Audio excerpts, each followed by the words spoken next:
Detective Norman, can I join you?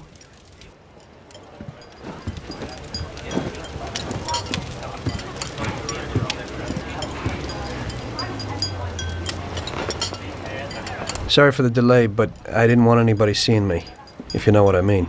What can I get you, sir? Just a coffee. Coming right up. It's not my habit to sit with people like you. Got a business proposition for you, Detective. I ain't no businessman.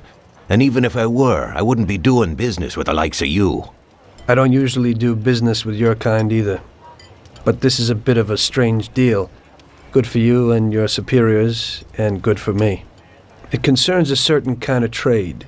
Trade? Well, let's just say that I hold a high position in a not-so-legal organization. It's just the kind of organization people such as yourself would like to know a lot about.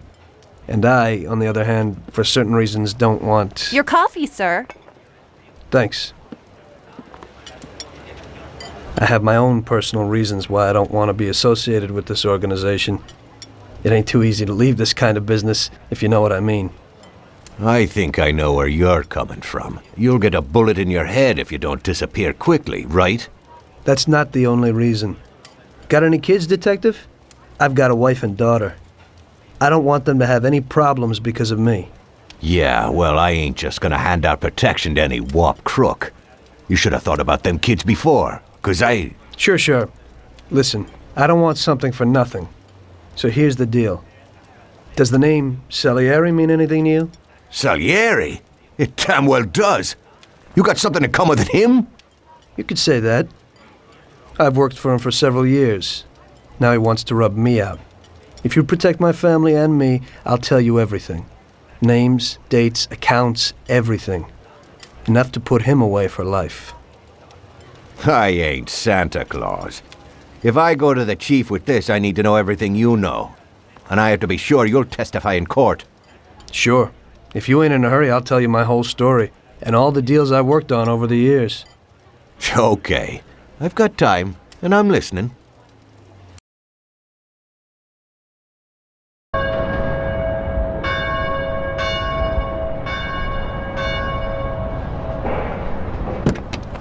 I used to be a taxi driver.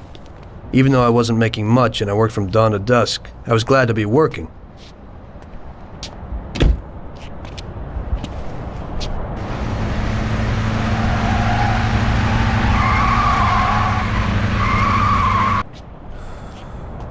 It was a bad time, and some other people were worse off than me.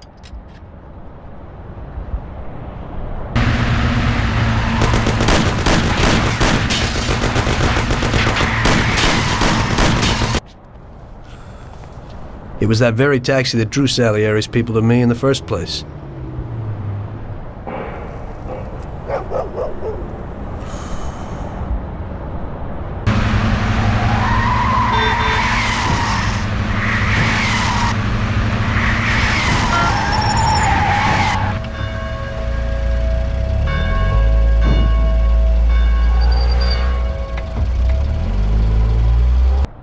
One day I was on my break and I was just hanging out. Suddenly I heard a tremendous crash. Sam! They got me! Damn it! Climb up and move. There's a taxi. We'll be okay. It was clear to me that these guys had to get out of there fast, so I thought it was best to cooperate, rather than ending up with a hole in my head. Move it. Come on.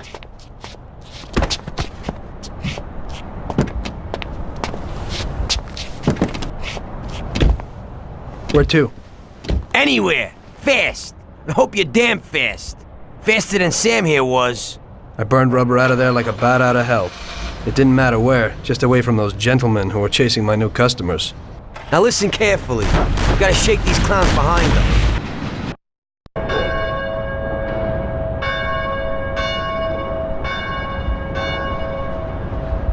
Now listen carefully.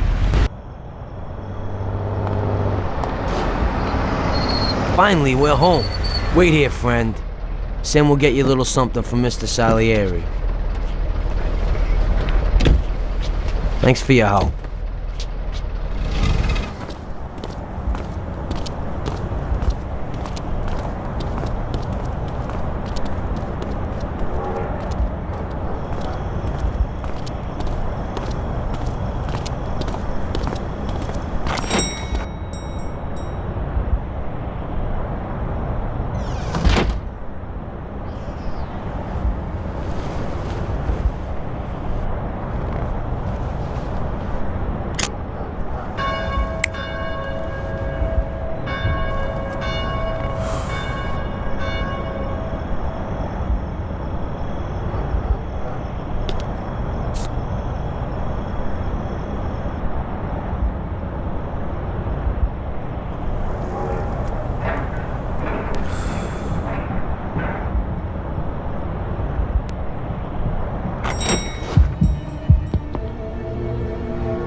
Mr. Salieri would like to thank you as well as myself and Paulie. It's compensation for the damage to your car and your services. It should be enough. Yes, of course. Thanks. Give my regards to Mr. Salieri. Mr. Salieri wants you to know that he is very grateful to you. If you ever need anything, you can come back and ask for help, because Mr. Salieri doesn't forget about friends who have helped him out. If you're interested, maybe we could find a job for you here, and it would pay well. We always have positions for guys as good as you. Okay. I'll think about it. Thanks. Really thanks. I'd better go to fix the car and so on. All right. I understand. Just think about it. And I hope it's clear that this matter is only between ourselves. You take care, kid.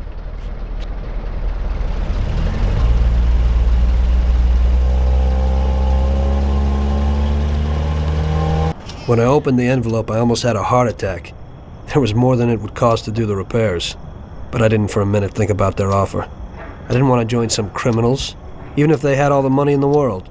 It's better to be poor and alive than rich and dead, right? I was going to get my cab repaired and try to forget it all as soon as possible. As my mother always said, you can never predict what God has in store for you.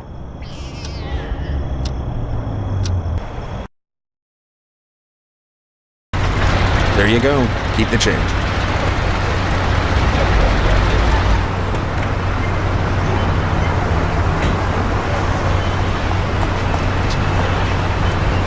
I need to get to the department store car lot in Little Italy. Can you take me there? No problem. Get in. Go across the Giuliano Bridge and then through the tunnel. It's the shortest way. I had a cup of coffee and relaxed in the car. While I was waiting to see if I could get another customer, I noticed I wasn't far from Salieri's bar.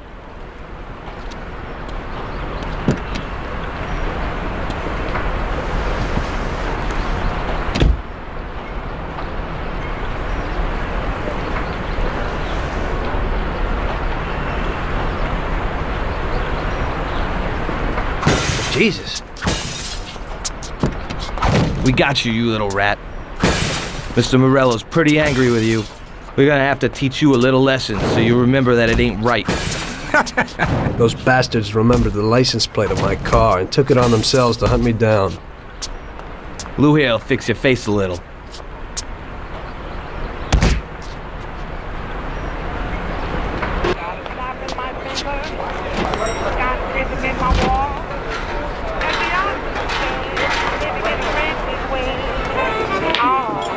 Got a handful of nothing, and I'm winding like a ball. Well, I'm doing okay. I'm living in a bread.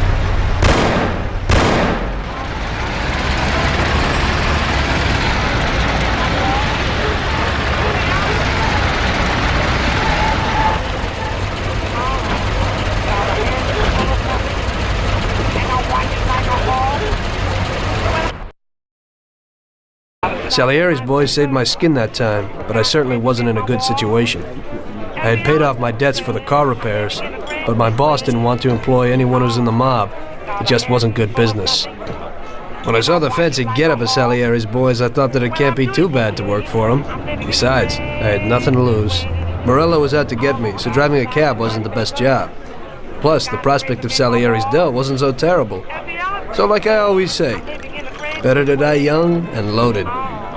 Got a handful of nothing, and I watch it like a hog. Well, I'm doing okay. I'm living in a friendly way.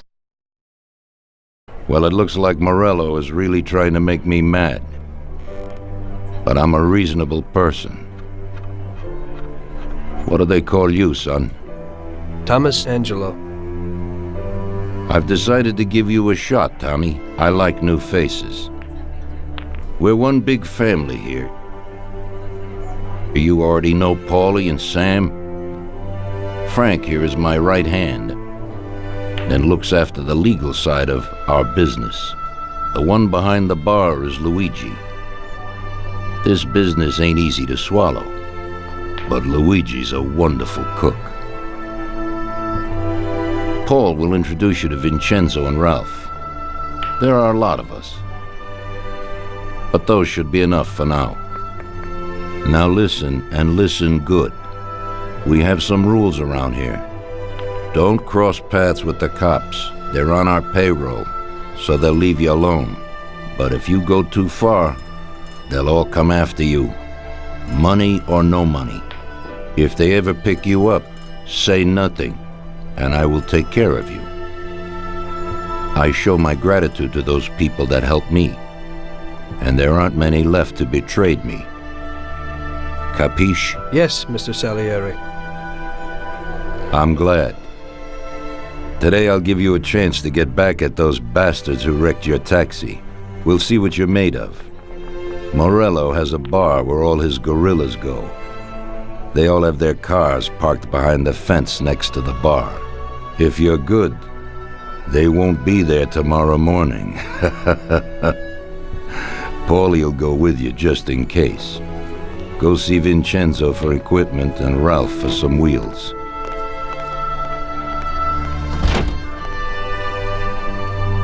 I wouldn't trust him so much. He seemed hesitant. He's just accepted now because he has no choice. We'll see, Frank. We'll see. I'm more concerned about what Morello's problem is.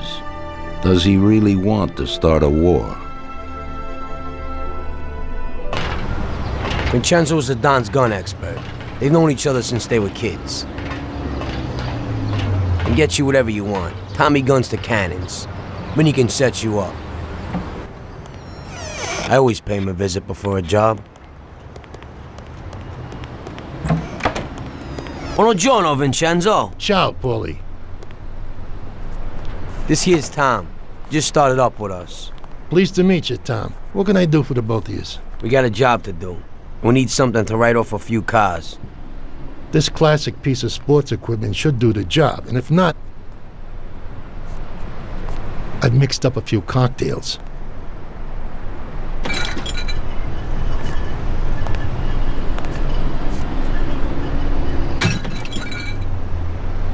Careful with them, though. Thanks a lot, Vincenzo. Bring back the bat. It's my nephew's. Sure thing.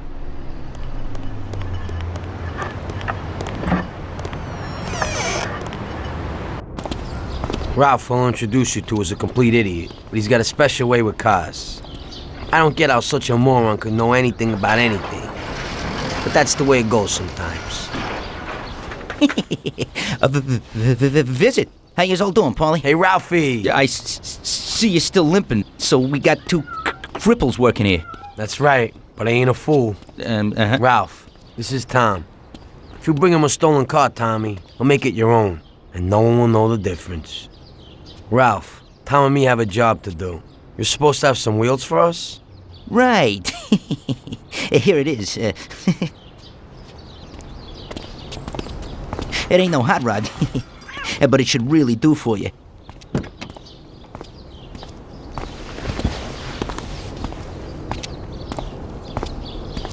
Thanks, Ralphie. Let's go.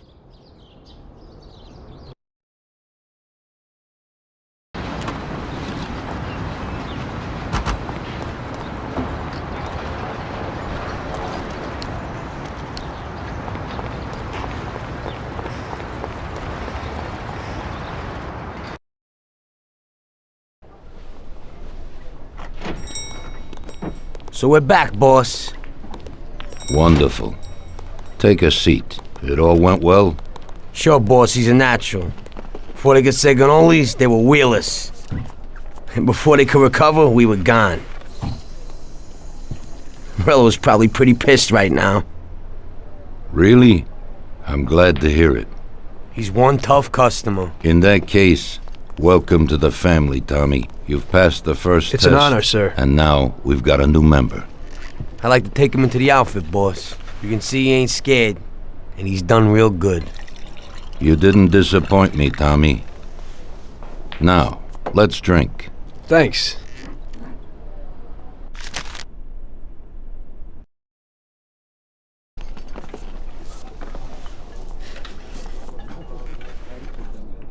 Today we're gonna visit a few places to collect some protection money. 2 restaurants and a motel outside of town. Bill at the motel was late last time because he had a few problems. So today, he'll pay a little more. You may have heard about how criminals can prey on businesses using various threats. That certainly isn't the case with us. People who pay us receive services, which the police certainly can't provide them with. Last month, for example, Sam and Paulie here solved a serious problem with violence in a delightful restaurant. The owner is now satisfied that nothing of that sort will happen there again. You'll do the driving. Paulie and Sam will do the collecting. It'll be routine. Tell Ralph to give you a car, and you can go. Okay, boss. Well, you and I'll have a drink. What do you say, Frank?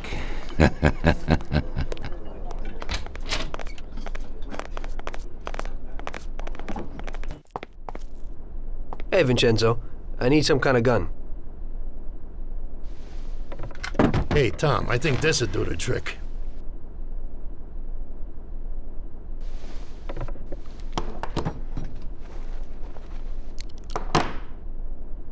It should work. I wasn't planning on using it anyway. Thanks. Hey, Ralphie. Me and the boys have got a job to do, and I need some wheels. And, hey, Tommy, I got this here, baby. It has about 40 horsepower and goes almost 60 miles an hour.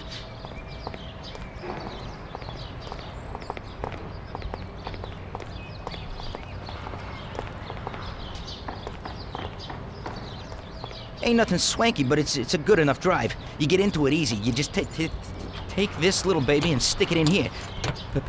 Pry it a little, and when it clicks, you got it. It's a piece of cake. Thanks, Ralphie.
Wait for us here, Tom. We'll be back in a bit.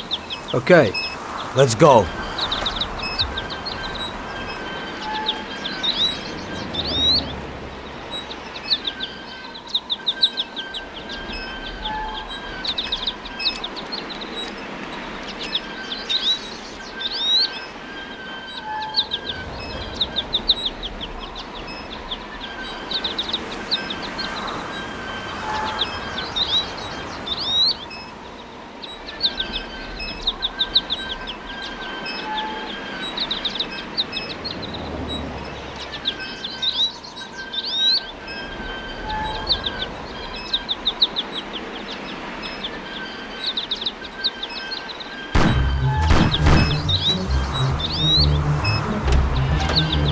Shit!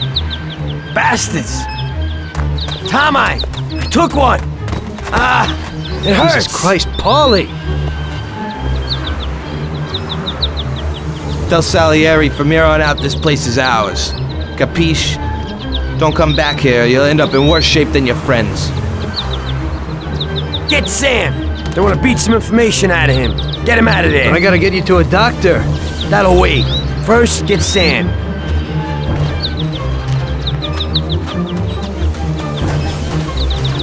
Screw regular routine.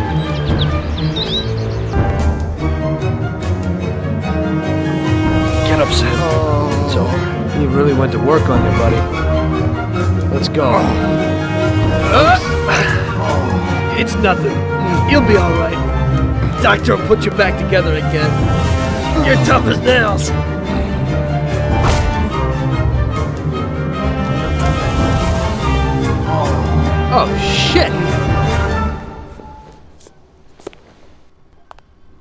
That's it. I'll get you back in the car.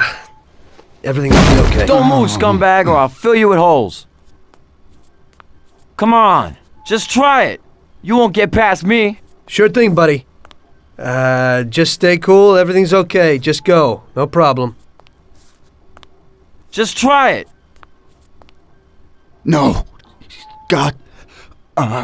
Doe. Get him.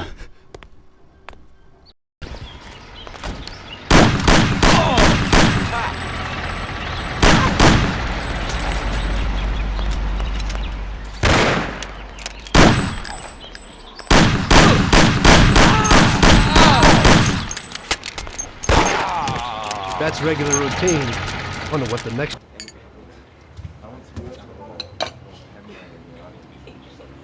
That's how I got into it. 1 minute a regular cabbie, the next a respected mafioso. You were all right with killing people? Usually people have a problem with that. You know, I ain't one of those people with a thirst for blood. I don't need violence in my life, and I don't look for trouble.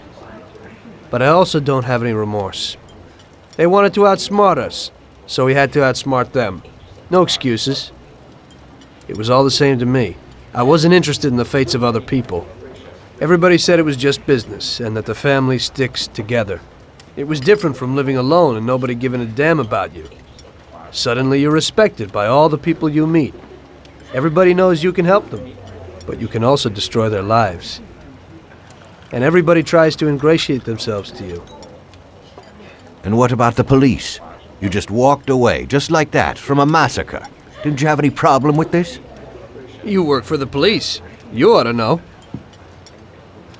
You know, the Mafia runs the whole city.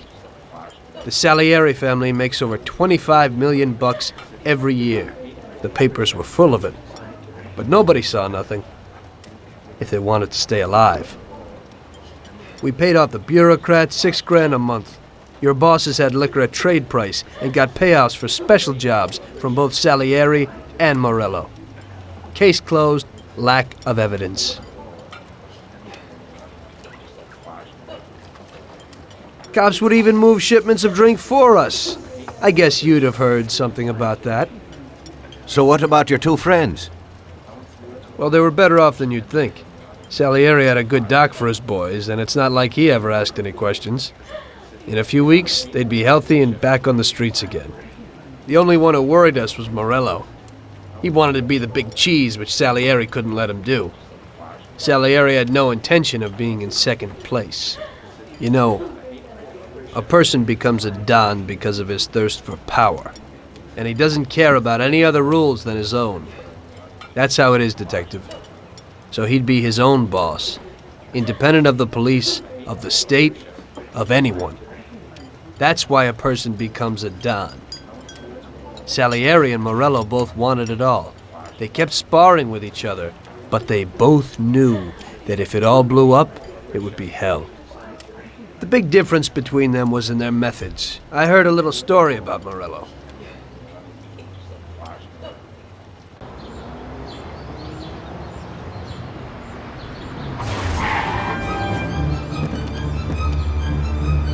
I'm sorry, sir. You I idiot! mean it. Do you know what you've done? You know how much that car cost? I was driving slowly, Mr. Morello. I don't know how, Do you mean to say that I crashed into your car? No. Sir, I wanted, no, sir, No!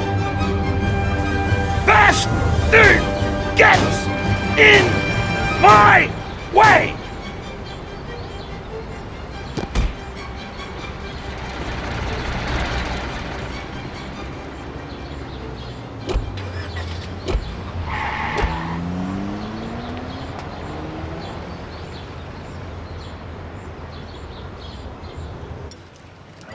Salieri built his respect as a businessman. Everybody knew that they didn't need to fear him if they did what they should. They knew that if they needed something, they could come to Mr. Salieri. So Salieri made friends, often helped people with various problems, and expected the same in return. When somebody crossed him, they broke a cardinal rule. and everybody knew what would happen. Morello was just a mean bastard. He built his power through violence. Even his friends feared him. Most people just tried to avoid him.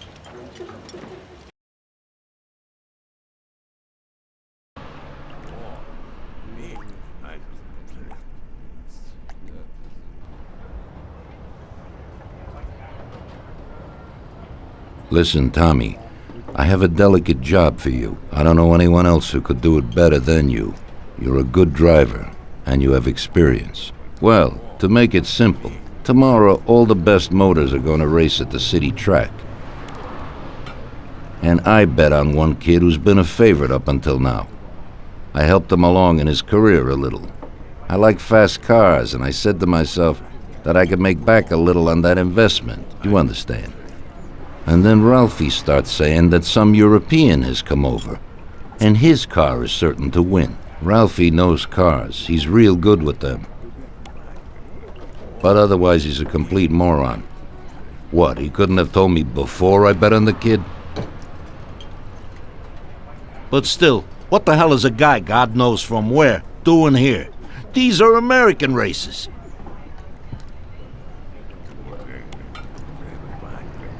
Me and the consigliere here were thinking about what to do, because a lot of our boys have bet the same as me, and they certainly wouldn't be happy if they lost their dough.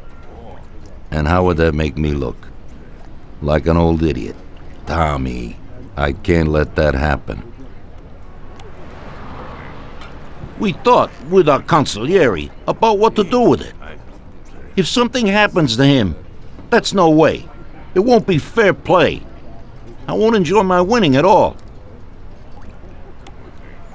Ralph told me that he knows a guy who guards the racetrack garage.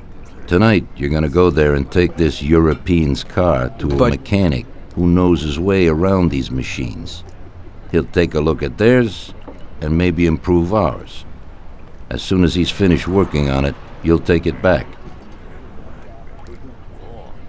It's important that the car is back in its place before anybody catches on.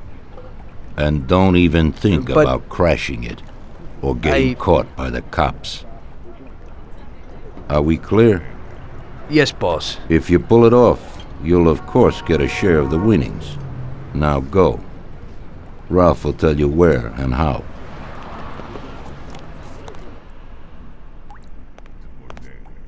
Tom, time's slipping away. Now's not the time to talk.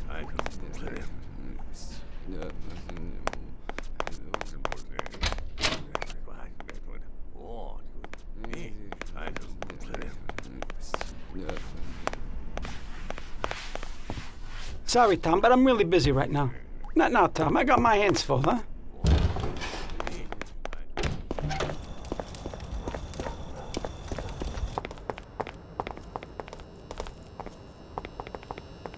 Hey, Ralphie, you got some news about this job? Sure, Tommy. You need to go to the city racetrack and borrow that motor there. My friend Bobby works there. Go around back there, and along the way is the gatehouse.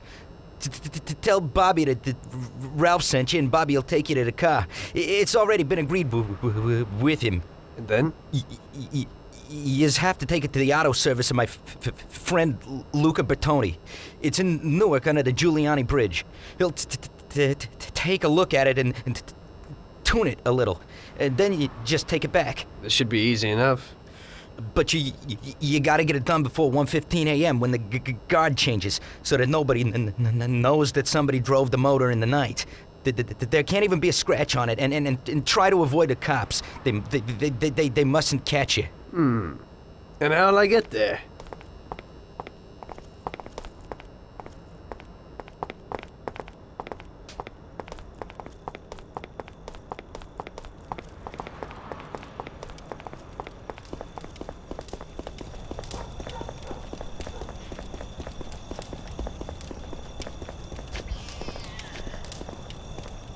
Well, I got something new in. Ain't no big thing to swipe one.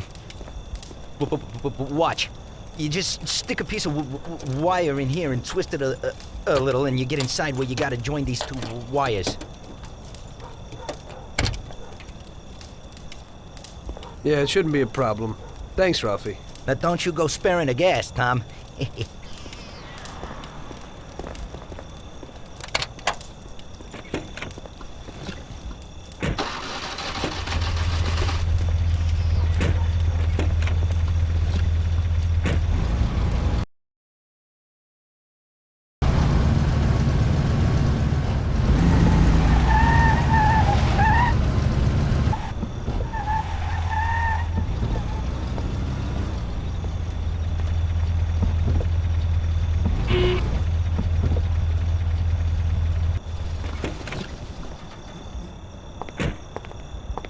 Evening. You must be Ralph's friend. That's right. Okay, we'll take your car.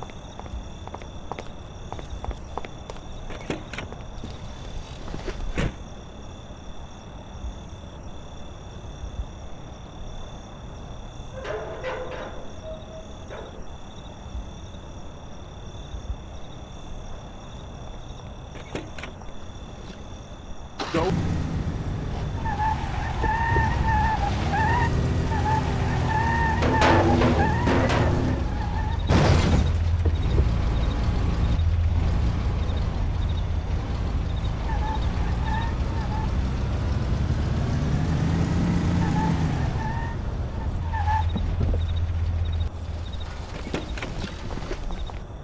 Okay, we're here.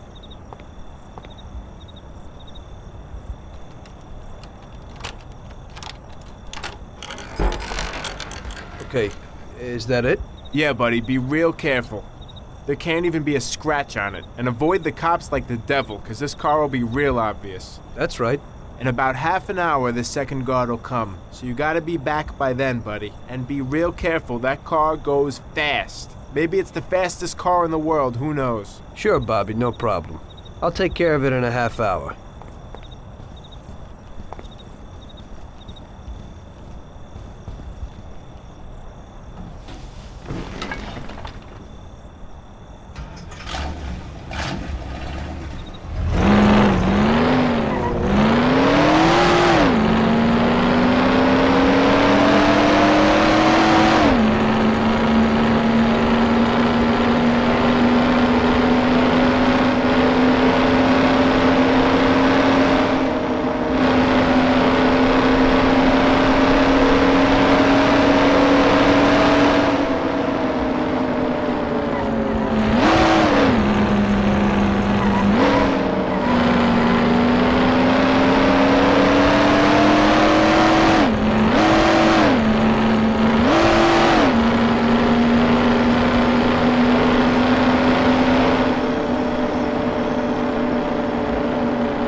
Hey there.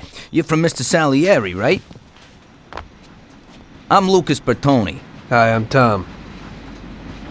They say you can take the bite out of this monster. I reckon so. Well, you'd better get moving. We only have 27 minutes left. That ain't much time.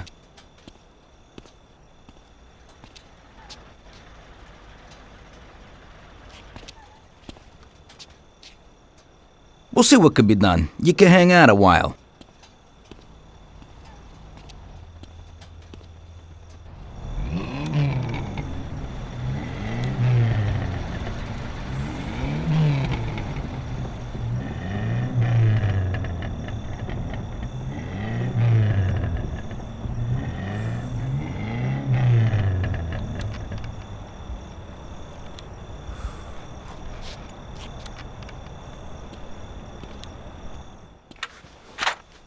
Hey, how's it going in there? Just finished. You can go. But you're gonna have to hurry. It ain't gonna run as well as when you first brought it in. Thanks. Mr. Salieri appreciates your work. Sure, give my regards to him. If he ever needs anything again, I'd be glad to help out. I bet on the same driver as him.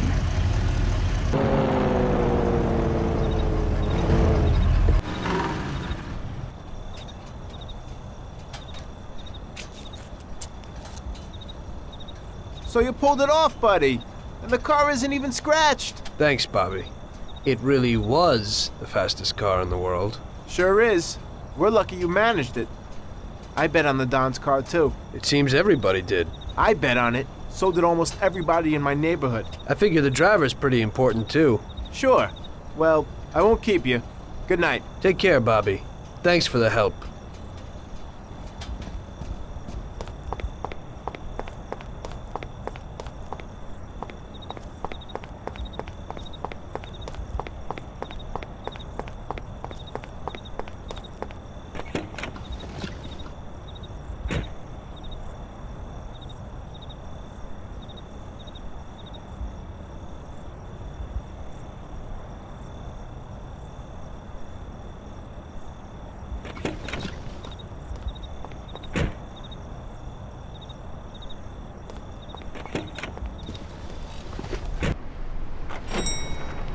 Hey, Luigi. Hey, Tommy. Where is everybody? They're all at the track. You're late. I needed to get a little sleep after last night's job. Sure. Hello? Yes? Sorry, just got in. Sure. That's for you, Tom.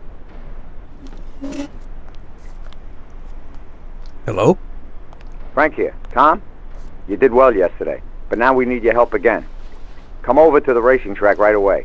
That guy who was supposed to win the race got his arm broken by some thug. Probably no coincidence. Anyway, you're gonna have to race.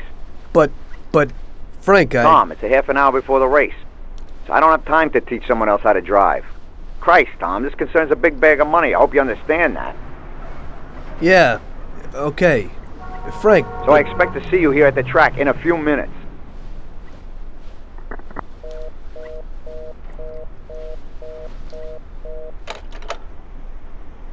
You don't look too excited. That's because I ain't.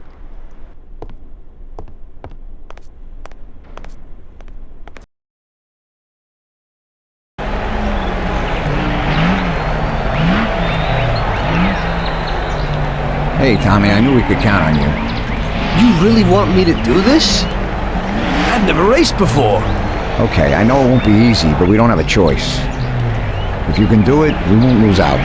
Do I look like I can do this? I don't even know the rules. Look, it's a cakewalk. You go 5 laps and you need to come in first for us to win. If you come in second, the dough's lost. But since we tuned that clown's car a little, everything should go smoothly. Also, at those speeds, it's quite normal for someone to bang into you. So watch out for those other bastards. Good luck, Tom. I know you can do it.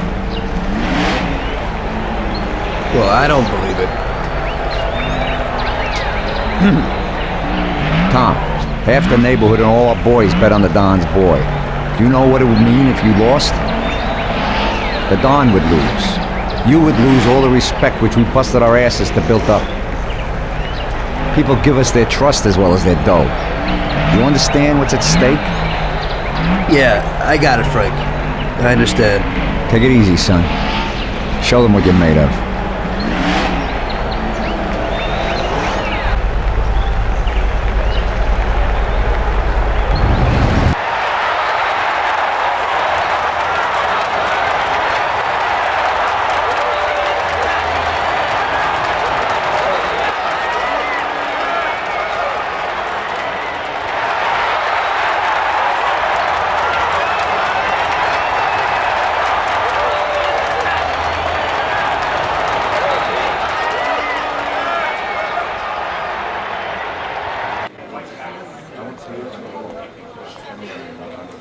I knew you wouldn't let us down, Tommy.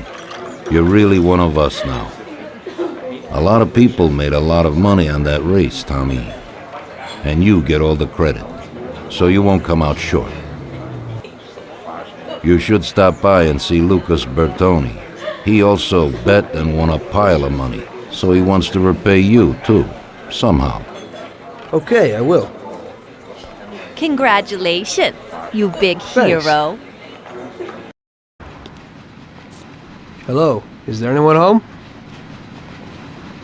Hey, Tommy, right here. Hey, Tom, congratulations on winning, huh? Oh, you did great. I didn't really think you'd do it at first, but when you got going, I knew how it would end, yeah. Thanks to you, I won a big bag of money, and just so you know I'm not ungrateful, I'll teach you a few tricks. You see that, Butte?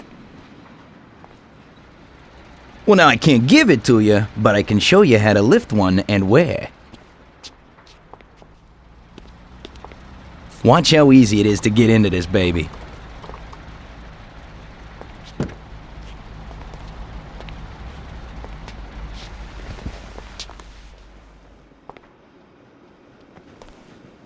There you go. Piece of cake. Okay. I figure I can manage that. There's another one that belongs to a loaded official down at City Hall. During the day, it sits in a car lot behind a municipal building on Central Island. I think I might go and check if it's, parked correctly. When you get tired of that, stop back here. I always have something new. Thanks, Lucas. I'll come by sometime after work. I'll be seeing you. One evening, after a slow day, I was sitting alone at Salieri's and just drinking. Luigi came over to me and asked me if I wouldn't do him a favor. Hey, Tommy. You know my daughter, right? Yeah, Luigi. Nice girl. You must be proud. Thanks, Tommy. She sometimes helps out here behind the bar. Thing is, I don't want her to walk home alone tonight. Only yesterday some stupid punks gave us some problems. You know, with all that dirty talk and all that. You know, I am worried about the girl. So I thought that maybe you could see her home. It's not far away. You're a gentleman and you have a lot of respect in this neighborhood. Those punks wouldn't try anything with you around. No problem, Luigi. It'll be a walk in the park. Oh, Tom, you cannot imagine how grateful I am. Damn, I was worried. No one knows who these guys are. Come in for lunch tomorrow and I'll do something special. Sarah, come over here. Sarah, this is Tommy. He'll take you home and make sure those punks don't bother you anymore. Hello. Hello, thanks a lot. It won't take you long. I don't live very far from here. Let me get my coat and then we can go. Okay. I'll wait for you outside. Hey, looky here. Who's the cute pair? There they are. What's up? You were alone last night, darling, and tonight you have a boyfriend. Boys, I think it would be better if you just go away and not make any problems. I think the only one here with a problem is you, Chief. If I were in your shoes, I'd leave right now. You never know what might happen. We'll see, lover boy.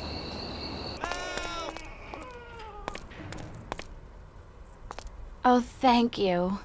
If you hadn't been there, I don't know what would have happened. That's okay, Sarah. Anytime. I was really scared, Tom. Are you okay? Come on, we're almost home. I'll take a look at you there.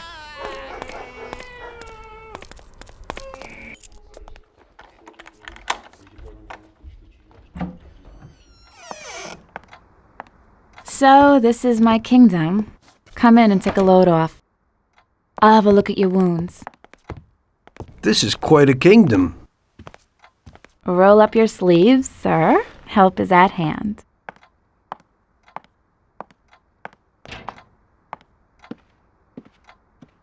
Well, let's have a look. Doesn't look too serious. Yeah, that's true. They looked a lot worse than they are. Hold on a second. I'll clean it.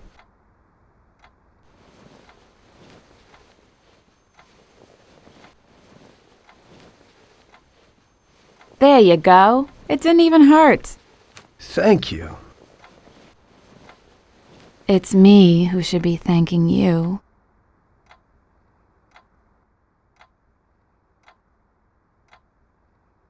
Would you care for a drink, Tom? Well, I could use a little whiskey, if you got it. Sure thing.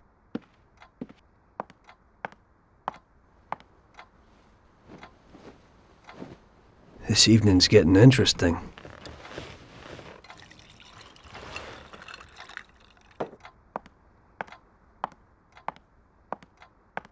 Here you go, hero.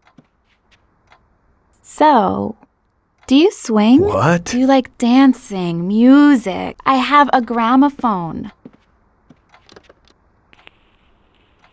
Yeah, I like music.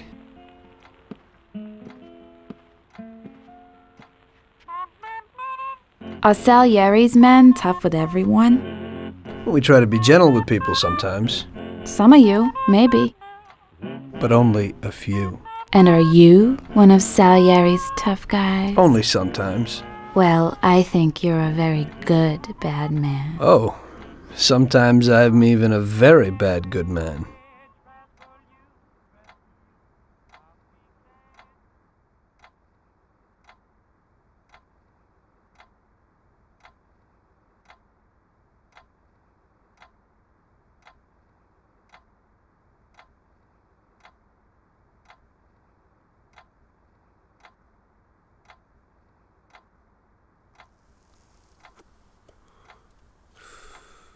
Sarah was an angel. I had a lot of girls before that, but that was something different. Very different. It was clear to me that if I was going to spend the rest of my life with someone, it would be with her.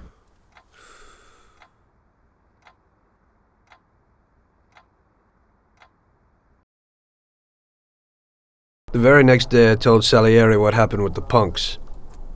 The gang of hoodlums had set up residence in his territory, causing trouble and scaring good people. Don Salieri was not pleased. What?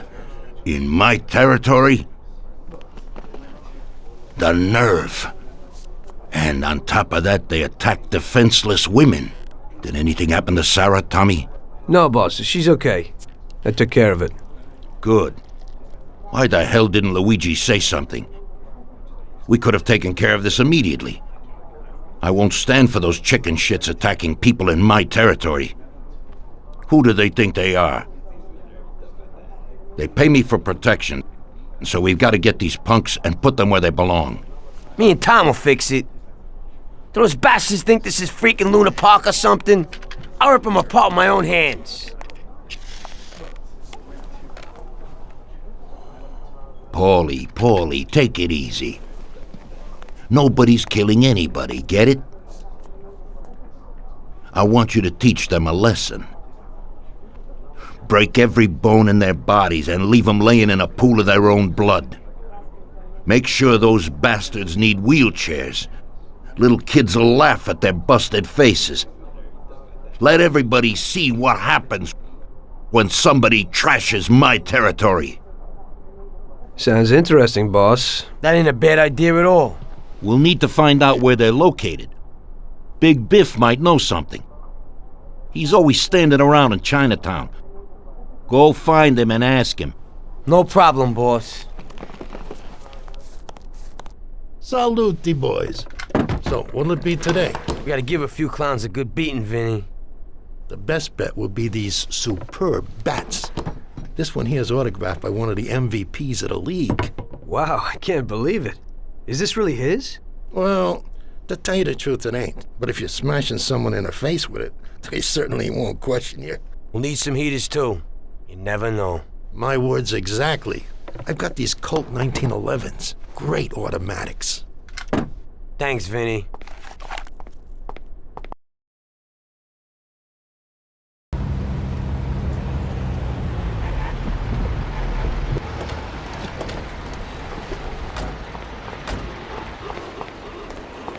Howdy, Hey there, you partners. fat bastard. How's Need a tricks? little piece of information. What's going on? A gang of jokers have set themselves up in our territory, and they're giving people a bad time. They messed with Luigi's daughter, and if it wasn't for Tom here, who knows what they would have done to her. We need to know where they meet, so we can deliver them a message from Don Salieri. Came to the right place, Paulie. I know what's going on. A few people have already had problems with them, and they told me meet at the old service station near the Terranova Bridge. It's a little ways from here. You can get there through a sort of side door across the yard. Send them my regards, Paulie. Thanks, Biff. I owe you one. We gotta go. Sure. Take it easy, boys.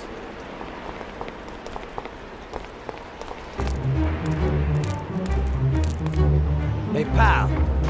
Don Salieri sends his regards. Go ahead. I'd really love to hear it.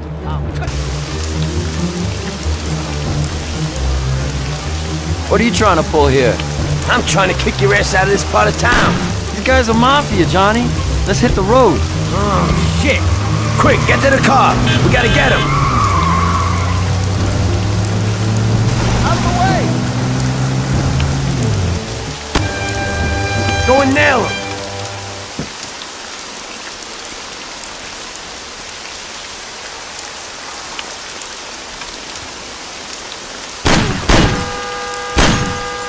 We can't feel sorry for these animals.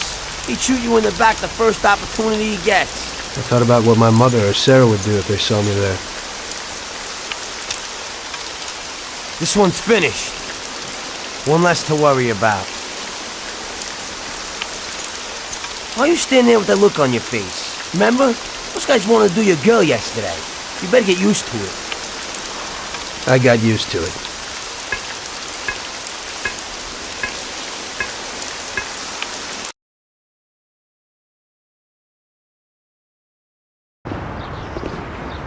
Your last mission didn't exactly work out, Tom. Your killing everybody means a lot of problems for us. They tried to rape Sarah. The cops ought to thank me. I know, but the one you let get away will make trouble. What? We didn't let anybody get away. They're all dead. One lived. They pulled him out of the car wreck. Shit. The one you killed was the son of a city councilor, the mayor's friend, and Morello's accomplice. And the one who lived will go crying to the councilor.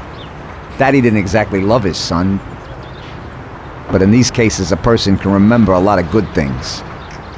By the way, his funeral's today. Pity I can't make it.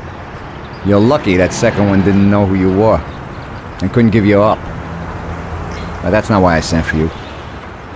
Tom, I have quite a delicate job for you today. Come on, let's get in the car.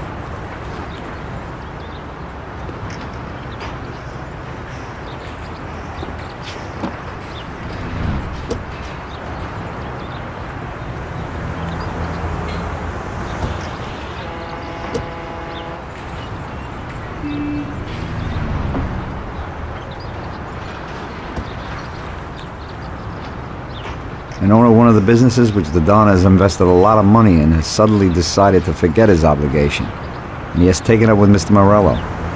It seems that Morello is trying to test our limits. We're not going to play his game. So what's going down?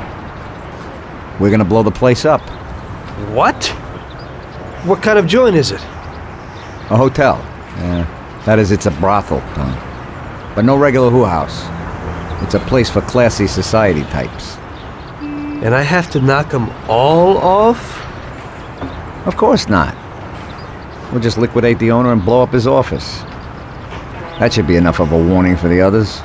We means me, right, Frank? I take out the owner and I blow up the hotel. Exactly. And there's one more thing. One of their girls is passing information about our activities to Morello. We'll need her eliminated too. Frank, I have to kill a woman?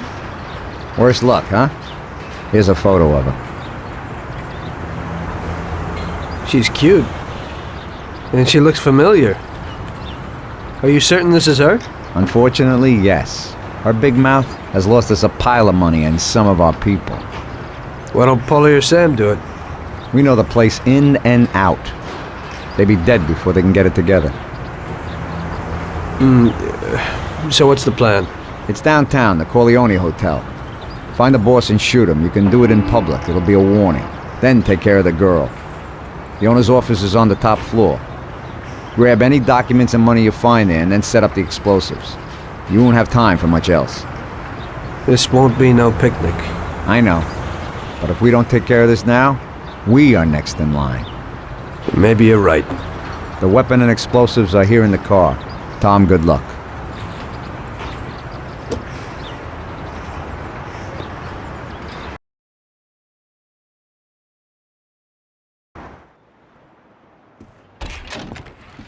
Want a good time, sweetie?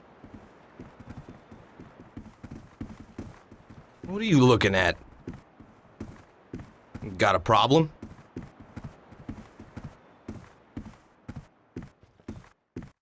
Hey, how you doing? Need company, fella? It's pretty quiet just now, but you just wait till the evening. Afternoon. Where would I find the manager, please? He's in the hotel restaurant having lunch, sir. It's just through those doors. He's the man in the white suit. Much obliged.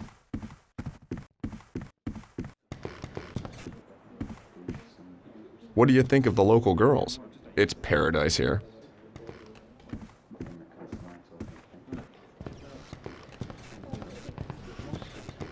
Just a moment, sir. I'll just serve the other customers. Leave us alone. Can't you see we're having a good time? Do I have to get up? Just a moment, sir. I'll just serve the other customers.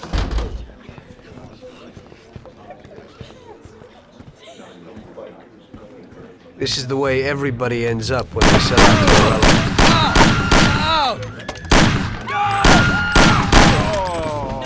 For the love of God, don't do it.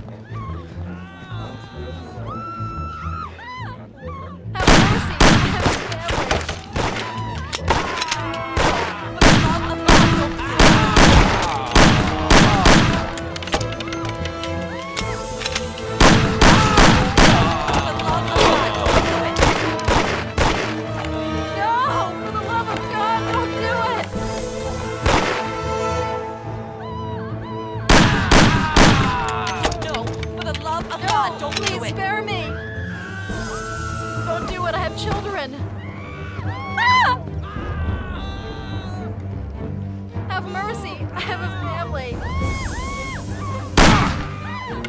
Don't do it! I have children!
Michelle? What are you doing?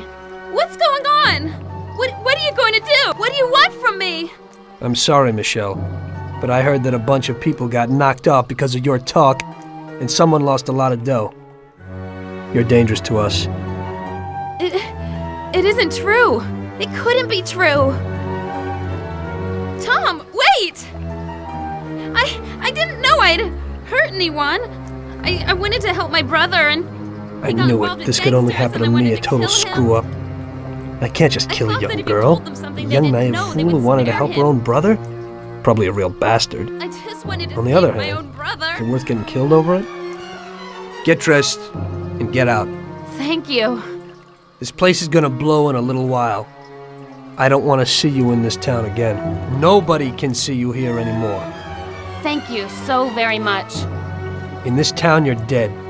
Go away and never show your face here again. Get it? I promise. You will never hear about me again.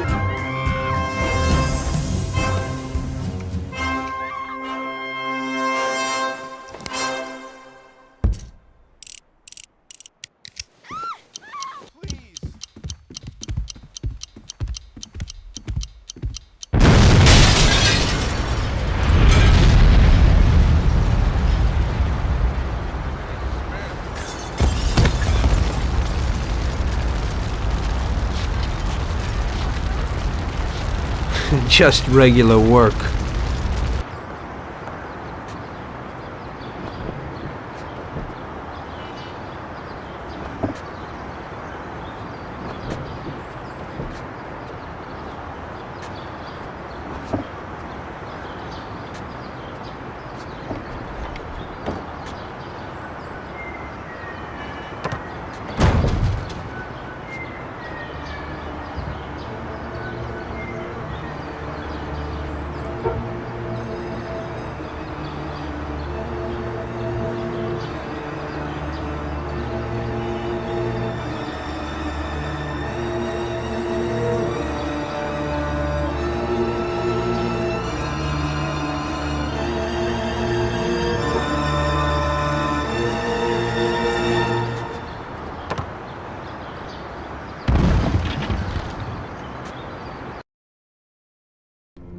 And was taken from us unexpectedly. The Lord awaits his flock with opened arms, and those such as Billy are awaited in the heavenly realm. Billy was a good son, brother, and friend. We will all remember him in that light and pray for his salvation, since he did so much good. And now Billy's friend, who was with him during the last moments of his short life on this earth, would like to say a few words. Come, my son. Thank you, Father. You know, I wanted to pay my respects to Bill today, and to tell him that I considered him as my own brother, that his death was a great loss for me. Huh? What? I was present at his death, and... How? That's the one! And that's the bastard who killed Billy! Get him! Go! See you in hell. Don't move! Get down, Father.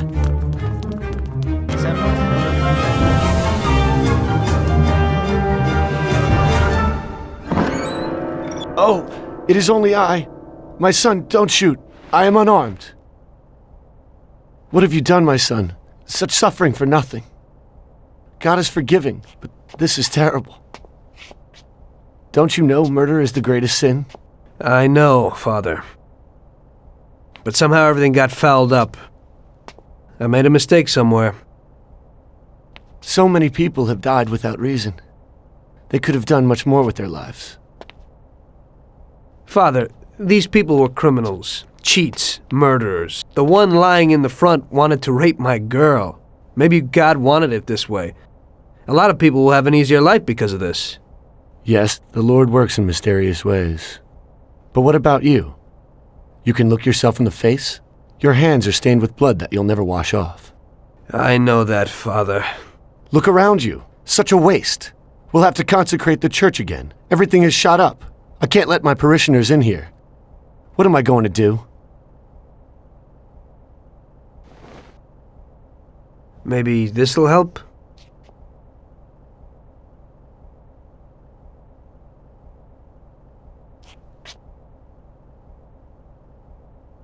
Pray for my soul, Father. I'll need it. I will, my son. I certainly will. By the way, Father, your little speech about Billy, I'm wondering about your conscience. Billy wasn't such a good person, and he didn't do good when he was alive.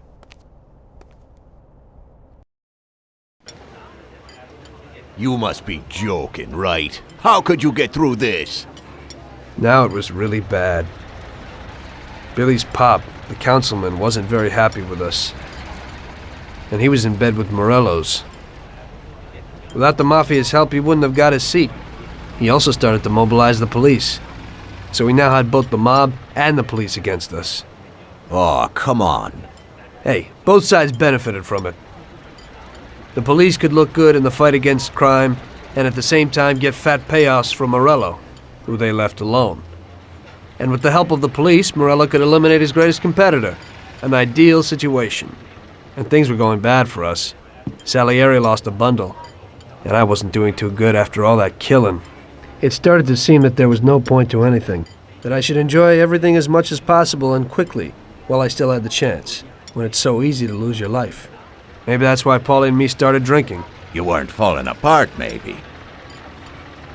My life was just a trail of murders, crimes, and alcohol. If Frank hadn't helped me out, I would have ended up worse. It was weird, but suddenly he came to me and wanted to help.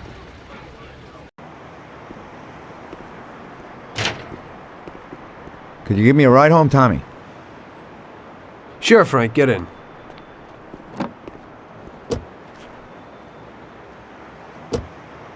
So how's life, Tommy? Yeah, going okay. Nothing. I heard you and Paulie are living it up. You two are getting pretty well known around town. Just something to do with the money. If you don't want to end up a wreck, Tom, find some meaning in your life. What? You want to preach to me about a sense of life? I've seen a few good guys who couldn't deal with their problems, and they end up real bad. Usually somebody knocks you off for your money, or maybe you go nuts and all your buddies and pretty dames disappear. Anyway, the Don doesn't want drunks with trembling hands working for him. Those kind of people just bring problems. If you don't watch out, the next thing you know, your best friend kills you without blinking an eye. What should I do then? Come on, be yourself. Maybe invest the dough in some kind of investment. I could give you a few tips. Give up the partying. Go to the races with the Don on Sundays. Try taking a dame to the theater or at least the movies. There's a lot of things you can do. And who should I take, Frank? A decent girl doesn't want to kill her. You know, a policeman will murder to uphold the law. You enforce our laws. It's the same thing, we're just on the other side of the fence. You're not a murderer, Tom. But still, your wife mustn't interfere with your business. Remember, never take the job home, it just brings trouble. And where would I find a woman for me, Frank? I thought that you had something with Luigi's daughter, Sarah. I think she's a wonderful girl. But you alone know best how far it'll go with her. I'm not going to endanger somebody like Sarah, Frank.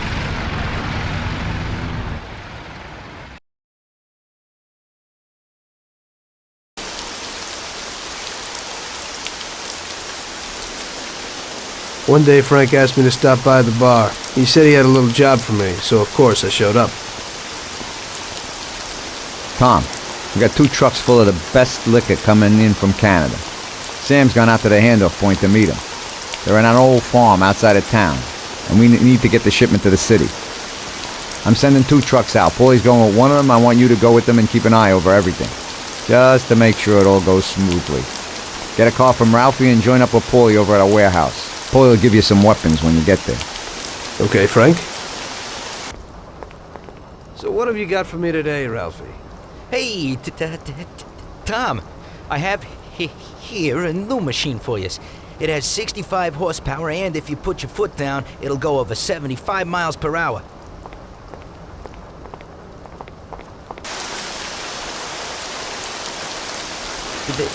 They put a new lock on it, but it ain't no problem.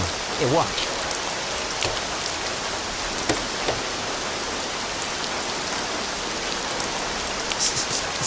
See?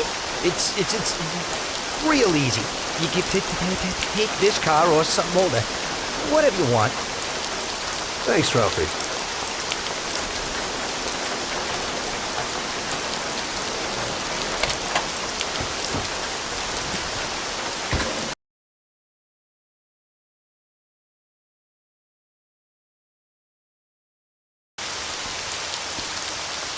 Hey, Tommy. We're going to a farm outside of town to pick up a couple of truckloads of good booze. Wanted you with us in case of any trouble, but it should be real easy. We don't really have to do nothing, just be there. The boys will load up the trucks and we'll come back. Sam's already there waiting for us, so probably be drinking most of it before we even get there. I'll do the driving. Cops have been paid off, so there's nothing to worry about. Looks like I could have just stayed home and slept. Hey, if I gotta be up, you gotta be up.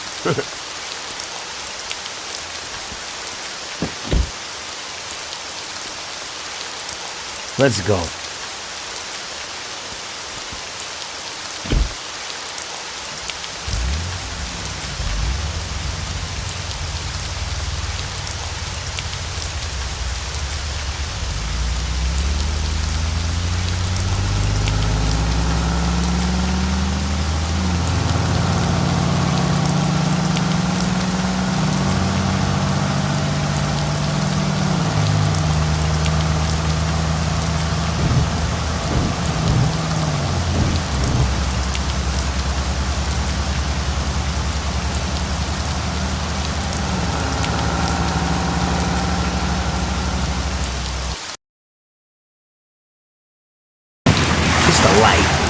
Police, countryside, stress.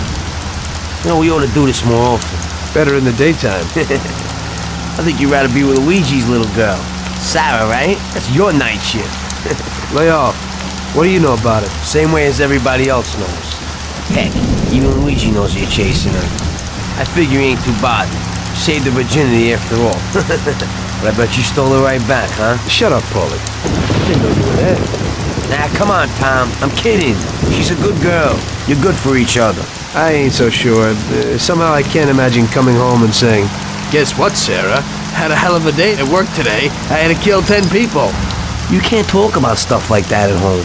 If you don't act like the way they describe you in the papers and you're good to her, just ignore all that crap. Hey, she's loaded. So it seems normal to you to hide who you really are from your own wife your whole life. Don't worry so much. Damn it! What's going on? Sam should be waiting here, but he isn't. Smells fishy.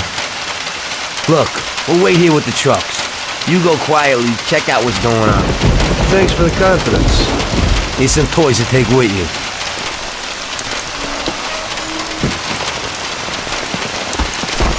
Jesus!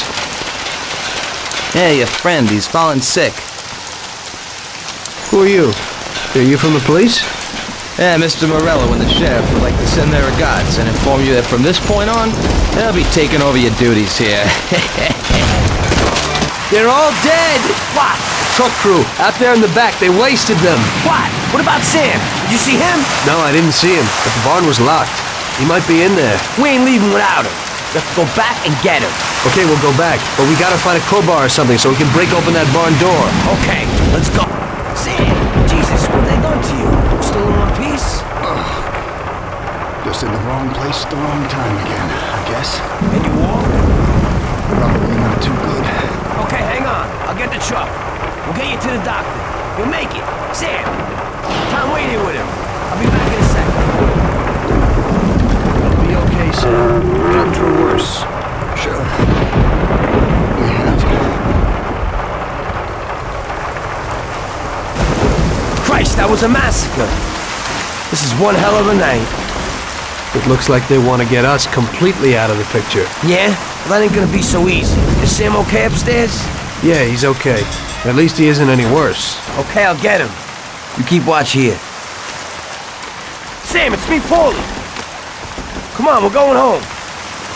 Oh, we're going to the doctor. I ain't feeling so good. I must be coming down or something. I guess so. Your nose is running a little. Sam, I'll put you in the back.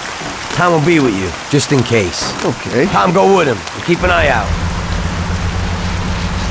There's a Thompson if you need it. Got it. Paulie, looks like we got more company. There's a Thompson and some ammo back there. Get behind those crates and watch out. Fire as soon as they get behind us. Make sure they don't get past us.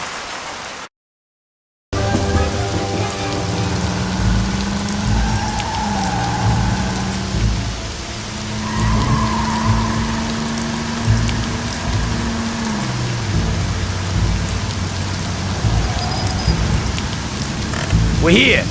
Tom, get Sam ready. I'll go wake the doc up. Sam, we're at the doctor.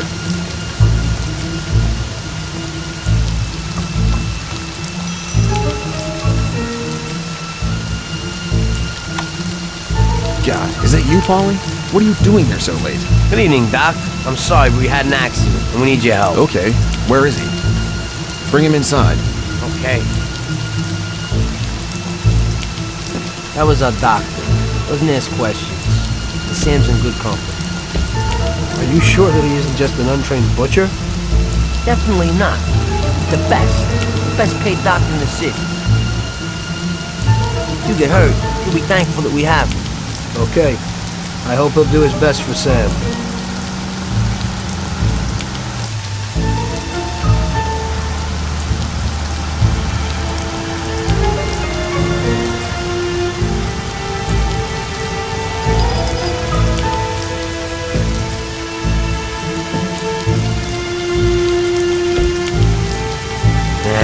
That's all over. We could have all ended up a lot worse off than Sam did. When I catch that bastard who double-crossed us, tear his head off. It looks like someone has had enough of us. It sure does. I don't know about you, but I'm going to get a shot of something. When the Don finds out what happened, there'll be hell to pay. This means a real war, and it ain't good. It certainly ain't. All right. So good night, Tom. Have a good night. Or at least try to have one.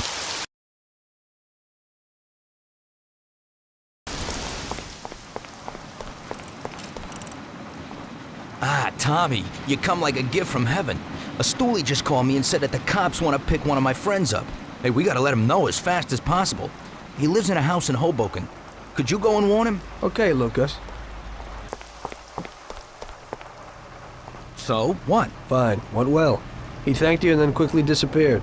Oh, thank God. Hey, I have a reward for you, Tommy.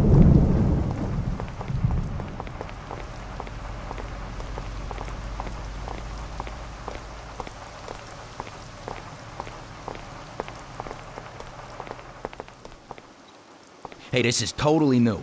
It's a little different than his other cars. It's the first line of cars with an aerodynamic form. Yeah, they look pretty sharp to me, but many people don't like them.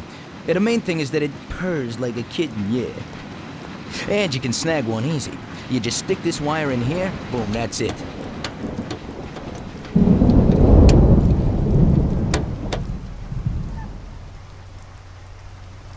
One guy who lives in Oakwood has the same model. He parks it in front of the garage next to his house, huh? Great, thanks.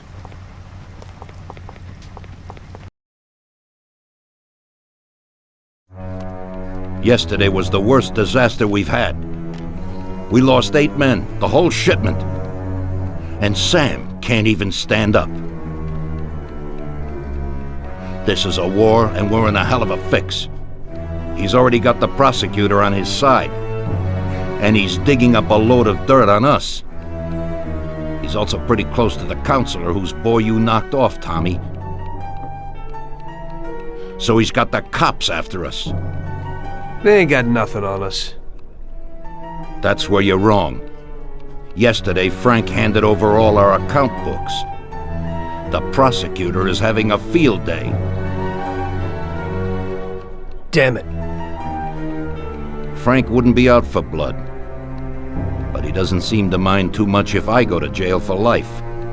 Those account books will give the prosecutor a truckload of evidence for the case against us. But without Frank, it'll be for nothing. We've got to liquidate Frank. You mean hit him? You trying to tell me I've got to knock Frank off? More than 20 years I've known Frank. All I got with him. But Frank broke the omerta. I don't know why, but he must have his reasons. And we've got our own reasons to rub him out and get those books back. Otherwise, we'll do time. And plenty of it. Whatever you want, boss. If there ain't no other way... There isn't. I figured today's our last chance to do something before they move Frank out of our reach. What do you want me to do? First, find these men and find out where they've got Frank. They're good stoolies. They have connections with the cops and in the courthouse. One of them is sure to know. You already know Big Biff's from Chinatown, and Little Tony's always loafing on the island near the museum. Then track down Frank. Whatever you do, don't kill him till he tells you where those books are. Capiche? Got it. Frank's going to have protection. You'll have to knock them off first. Once you know where the books are, kill him. Okay, boss. Whatever you want. Good luck, Tommy. Get a gun from Vincenzo and a car off Ralphie. And remember, if you don't do this right, we're done for. God damn it. What have you done, Frank?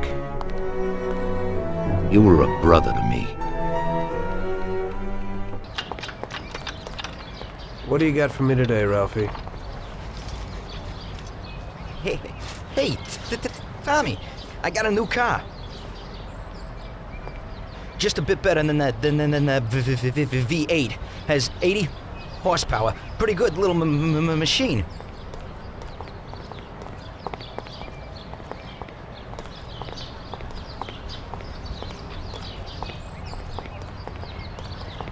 They changed the locks a bit, but it ain't no problem when you're in the business.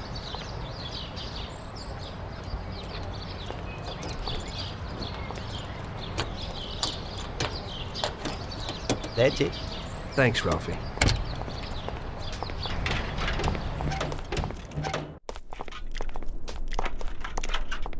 Well, Vince, I guess you know why I'm here. Right. What can you do? Frank knew what would happen. What do you got for me?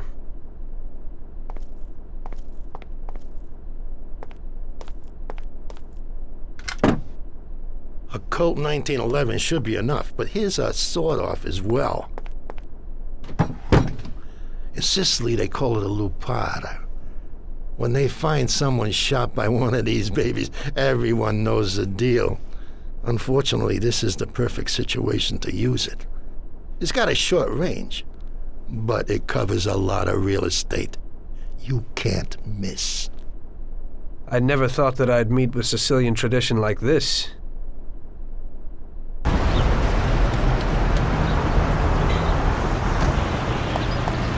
Greetings from Mr. Salieri, Biff. We need to know where the cops have got Frank. Sorry, Tommy. I don't know nothing about. Hey, little Tony. He's like this with the cops.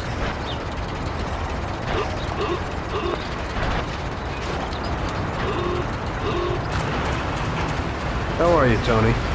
Mr. Salieri needs to know where the cops are holding Consigliere Frank, and Big Biff suggested you might know something. Hey there, Tom. Look, I don't know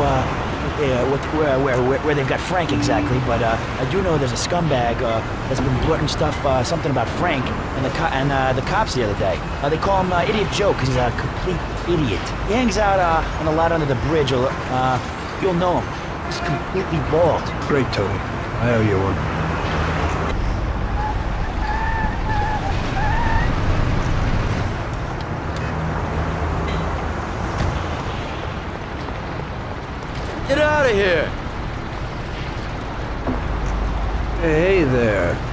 You Joe by chance? Got the wrong guy. I'm Pete.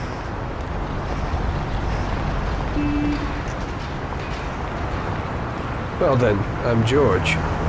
Sorry to hear that. Say, ain't you got a twin brother by the name of Joe? My brothers ain't none of your business. Well, I gotta talk to somebody named Joe damn quick. Don't know that fella. I ain't getting through to you. It's pretty damn important. What's important is that you gotta scram. Take it easy. I ain't leaving till I find out where Joe is. That's tough, George. Mom used to always say, Joe, don't go talking to strangers or taking their candies. What did I tell you? Joe. Go screw yourself. I want to know where the fuzzes got Salieris, Consigliere Frank. You're my man. What? Not told you that. I don't know shit. Jeez. Don't try and rile me, Joe. Just remember real quick. Christ. I told you I don't know anything about it, Buck. Just scram. You want to play hardball, huh? Come on, Joe. You deaf or what? Where's Frank, Joe? Go to hell. Spill it. Go to hell. Come on, Joe. Go to hell. Ah! God damn it.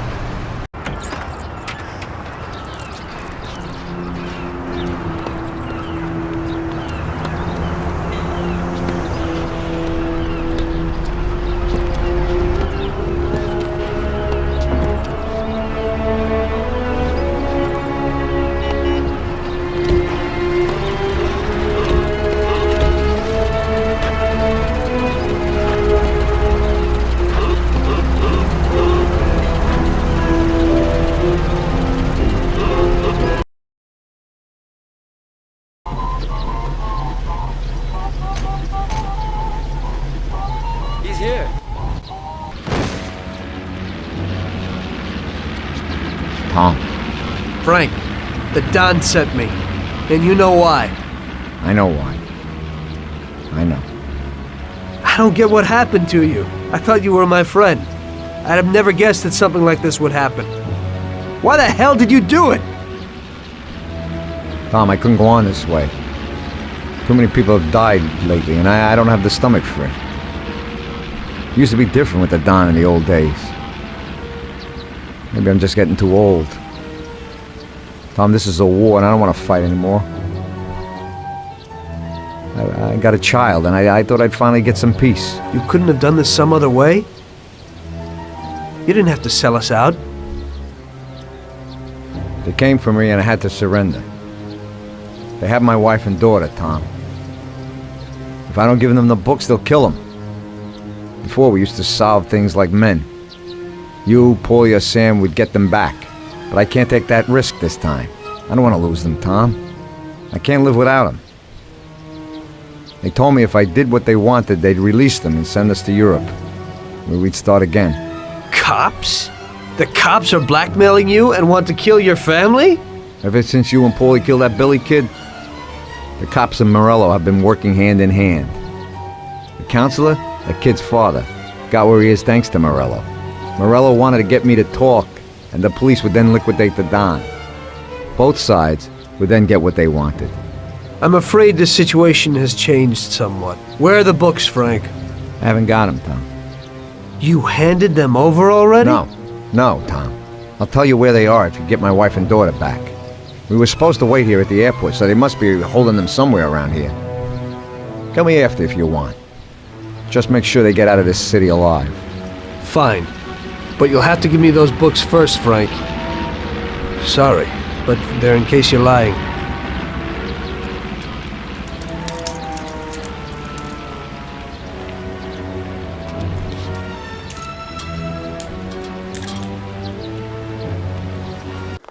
Frank! Marge! Oh, good. Alice! Thank God you're all right. Darling.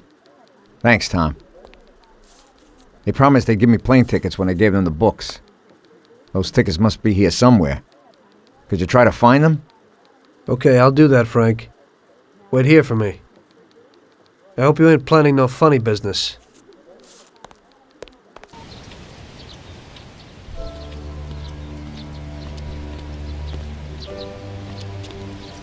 Here you go, Frank. Thanks, Tom. Let me say goodbye to March and Alice, and then we'll sort out this What? business. Frank, you aren't flying with us? What? I can't. What? March. Tommy and I have a very serious situation here that we must sort out. Right, Tom? Frank, just tell me where the books are and go with them. What?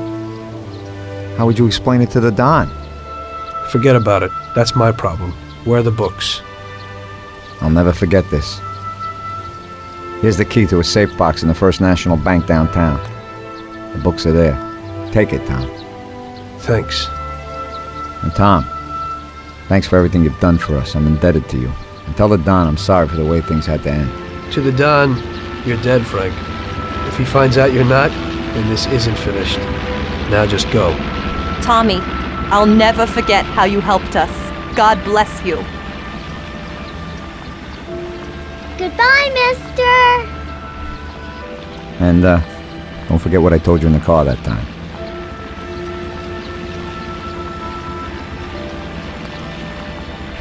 In the end, your best friend kills you. Frank told me that in the car.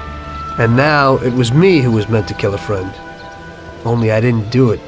Don't do to others what you wouldn't want them to do to you, or however they say it. And I didn't want Paulie to knock me off anytime soon. I may have given him a reason to do just that today. I brought it on myself. I just hope he likes me as much as I like Frank.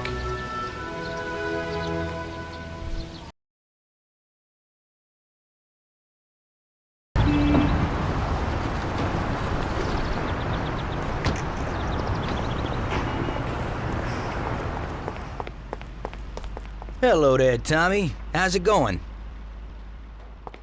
Fine, and you? I'm great, but some bouncer from Hoboken beat up my buddy. He hangs around a Black Cat bar. You know, I want someone to go and, teach him a lesson. That won't be a problem. You do that, Tommy? Oh, that's great. Hey, but, don't shoot him. I don't want you to kill him. Just, hit him until he begs for mercy. Yeah.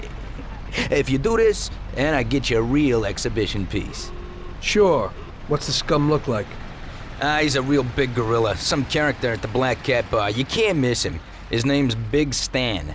You just tell him it's a lesson from Carlo. Okay, I'll go to it.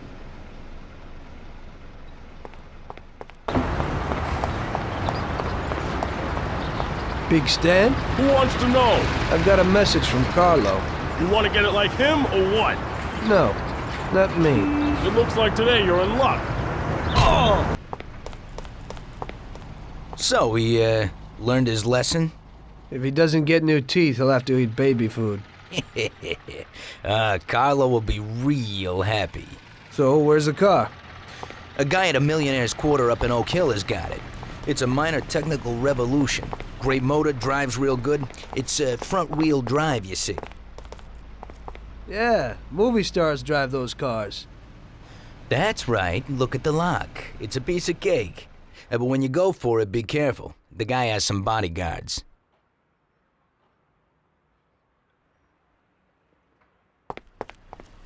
Thanks, Lucas.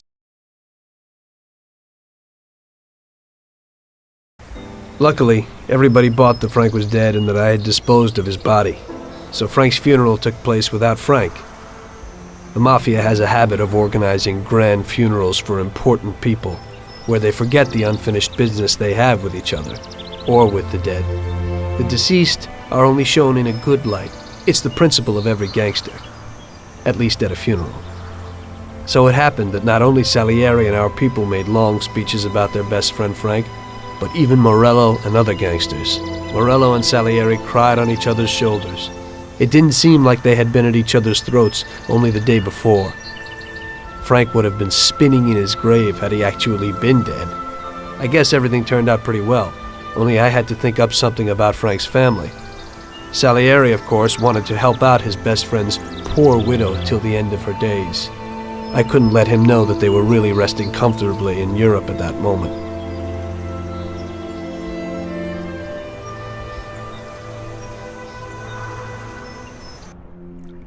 Tommy, it seems our problems aren't over. The prosecutor who nearly got Frank against us is digging up more dirt, and I've heard he even has witnesses. It looks like that counselor whose son you shot is sorely craving revenge. The prosecutor is a good friend of his, and if we don't nip it in the bud, they'll make big problems for us. That doesn't sound too good. What's even worse is that guy doesn't trust anyone. He has all the evidence against us in a safe at his villa. Sam and Paulie are taking care of the witnesses right now as we speak. And you've got to get that evidence, Tom. How will we get to it? Well, today we have an excellent opportunity. Mr. Prosecutor has decided to go to the theater, and nobody else will be home. That is, nobody apart from the home security, of course. But his study will be empty. His villa is in the Millionaire's Quarter. Mr. Prosecutor isn't exactly a poor boy. Thanks, Luigi. Your only concern is how to get in. But there'll be guards around the villa. Once inside, you should be fine. The villa will be empty. The prosecutor's office is on the first floor, and there should be a safe in the wall. For that, you'll have Salvatore with you. That's a guy who manages to open every safe in America. Once you've got all the evidence, leave before the prosecutor arrives back home. Okay, boss. Where can I find this Salvatore? He'll be waiting for you down in Hoboken on the corner next to the stadium, so you can pick him up on the way there. I don't have to tell you how important this job is to us, Tommy. Buona fortuna. I'll do my best, boss. And Tommy, if you happen to bump into the prosecutor, don't kill him, no matter what. It'll just bring us more problems. You can depend on it, boss.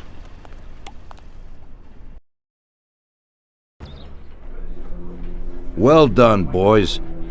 The last job went fine. There's no evidence or witnesses left against us. Thanks to your persuasive methods, they won't even squeak. Thanks, boss. We try to make you happy. Well, you certainly did. But today we're here for something else. Paulie has a pretty interesting proposal. Well, I met a guy from Kentucky, William Gates. Everyone knows that Kentucky makes the best homebrewed whiskey. Well, anyway, this guy almost threw up when he tried the whiskey which Morello sells here. When he gave me a drink of this stuff they brew back there, forget about it. I won't drink anything else. So I asked him about it, right? He said it was no problem, and that he could deliver me as much as I wanted. You know, I got jazzed thinking about the dough we'd make on it. Well, I ordered a truckload of it. I said to myself, if it catches on here, we can make a bigger deal later. It would certainly be a good replacement for the loss of our Canadian. I like it. Nice one. Me too. So we're gonna pick up some beautiful booze. I'm already looking forward to it. Where they hiding it? They'll meet us in the big parking garage. We have to be more careful than we were before. You'll get to the place by car with 2 other boys. They'll be your escort on the way back. You 3 pick up the truck and take it to our warehouse in Hoboken. The boys are already out in the yard waiting in the car. And bring me back a bottle so I can finally drink something decent. Count on it, boss.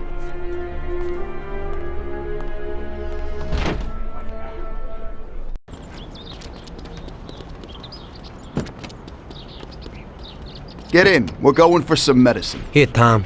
This might come in useful. Thanks.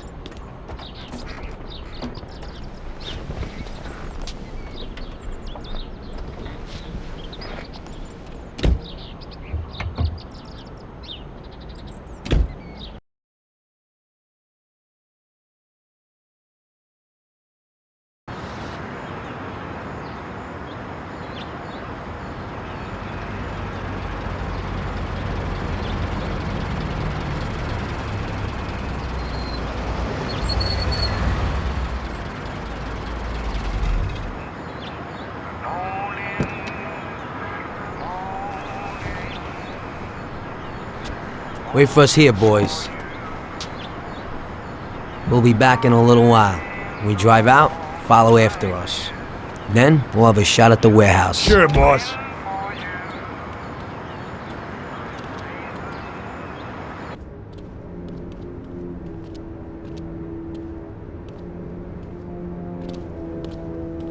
Hey there, Bill. It's good to see you again. Hey, Paulie. These are my partners who are good friends. They like the idea of working together. And they also like first-rate whiskey, which yours certainly is. That it is. The main thing is that Don Salieri likes it too. And since he's financing the whole deal, here's your first payment for the goods. Give Mr. Salieri my regards. I'm always happy to do business with people like him. You should be, Bill. You could hit it big with this. If this small delivery works out for us, we'll order a lot more next time.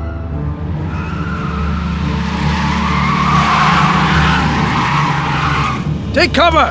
What's going on? Jesus, who are they? Fire! Kill the bastards!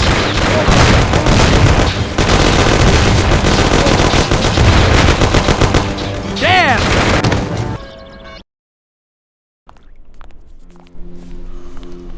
So it looks like Morello got in the way of things again, boss. We can't seem to shake off this bad luck.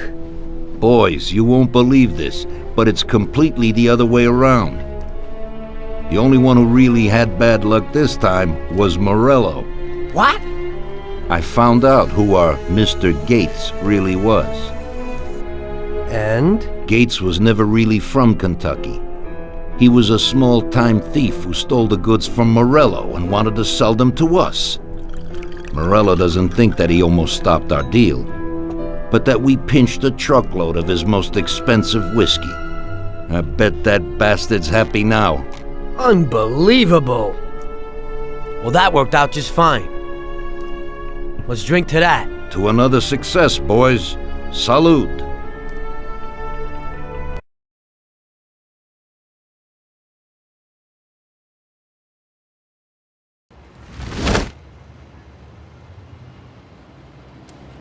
The end of Prohibition in '33.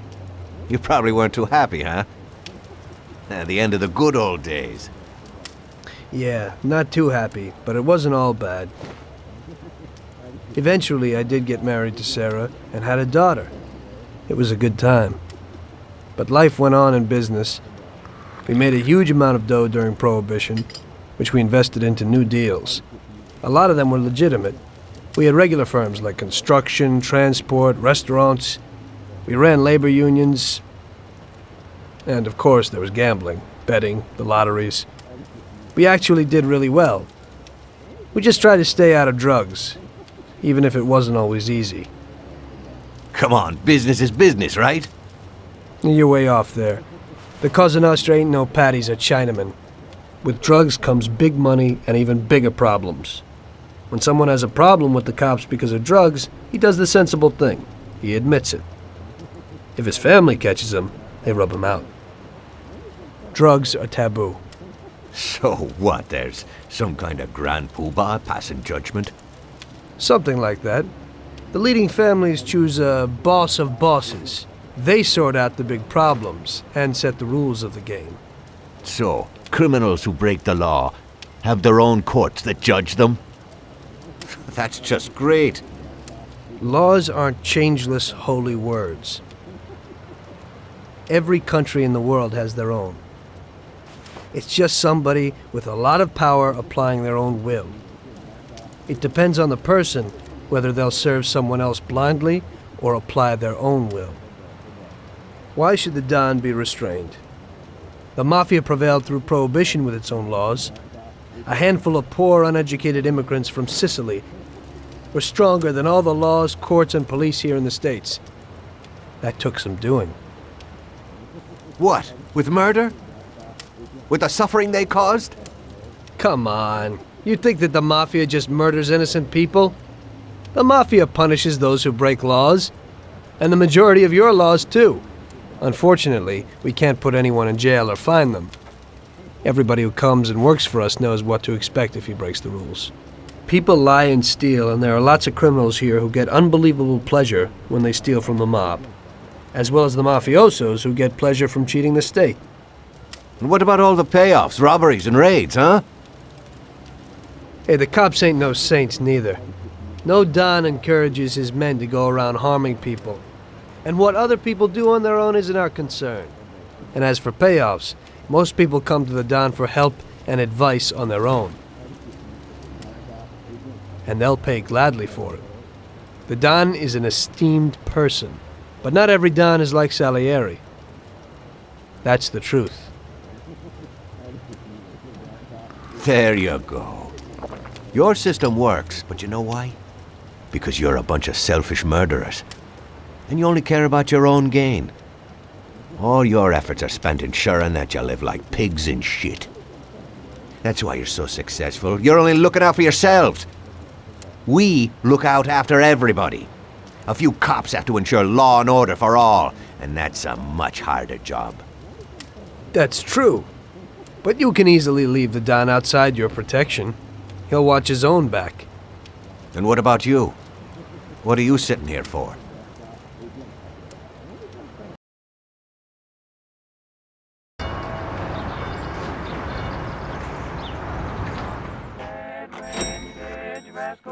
Ah, Tommy. I'm glad you're here. I was afraid I'd miss you. Hey, boss. What's going on? There's something I've been looking forward to all week.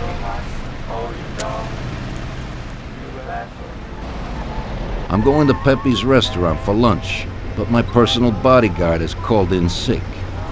There's nobody here who could take me, and I prefer not to go to these things alone. You'll take me, won't you? Certainly, boss. Bravo. Let's get going then. I'm already pretty hungry. Have you got a piece on you, Tommy? Yeah, I got one. You think I'll need it? Well, probably not. But it's better to be sure. You know how it is. We'll take my card.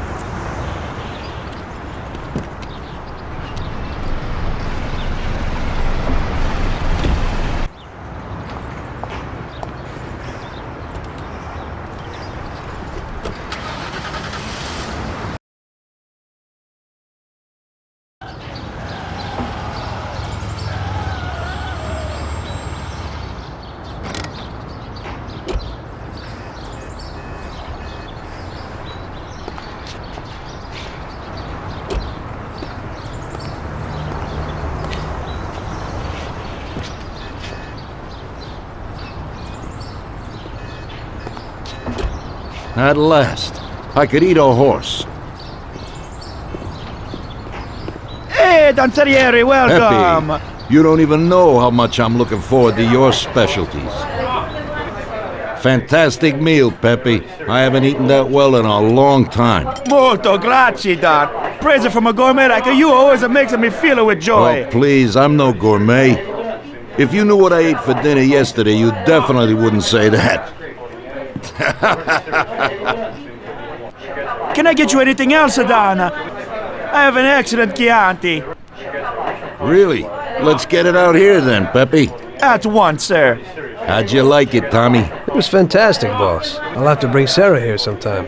Ah, yes. You certainly should, Tommy. Just be careful that Sarah doesn't take offense. She cooks worse than Pepe.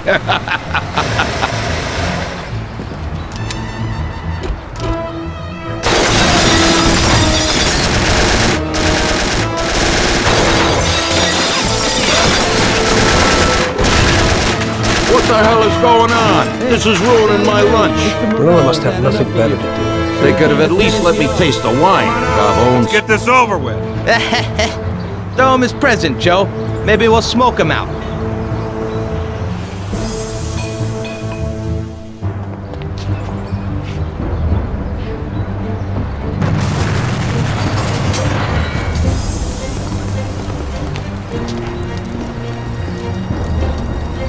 Working for you is real interesting, boss. What'd you say? My ears are ringing from that blast. Yes, boss. It looks like we won't get out this way. Try and run around the back of them, while I keep them entertained. Yes, boss. Be careful.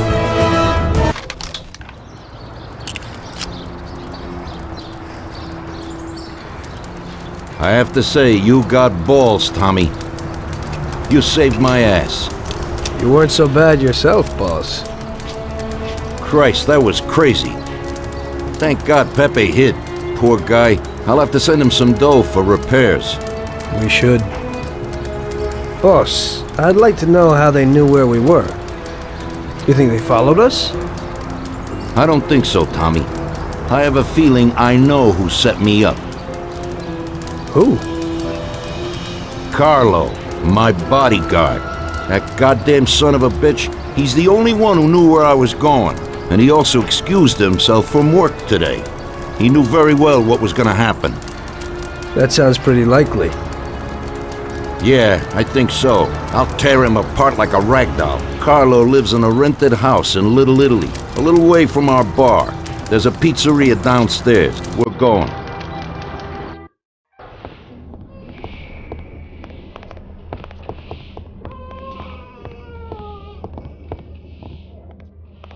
Carlo, you bastard! We're coming for you! Let's do it, Tom. Break down the door, bust in there and kill the bastard. You dirty rat! Weren't you well off here with us? You know what did I boss? do that made you want to do this? That's the first time I knocked someone off in their underpants. It's nothing. First time for me, too. There's a first time for everything.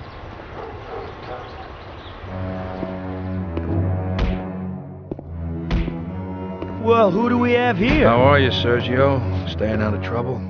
I see you got a new punching bag. Well, the gentleman here thinks that the financing of our labor union ain't fair, and he wants to strike. I've always said a strike is a bad thing. Real bad. Unless, of course, it's organized by my dear brother for a higher goal. You won't get away with this. The boys will show you. I think you're overestimating their bravery. Cockroach. I didn't come for this discussion, unfortunately. We'd like to introduce you to some of our principles about labor unions in this free country of ours. Carry on, boys. What's the reason for your coming, brother? Salieri is alive. What? How could he survive? I'm afraid in the current situation we can't ask him. And there is nobody else who could tell us what happened. Our guys are dead, and the customers at the restaurant are dead, and that sneak Carlo is as well. Could you please shut up? We're trying to talk here! Go to hell! There's no way to talk to Mr. Morello. Bum! God, he should have been there alone. How could that old man kill so many of our guys? He's as old as me, so I wouldn't say that. But he probably wasn't there alone.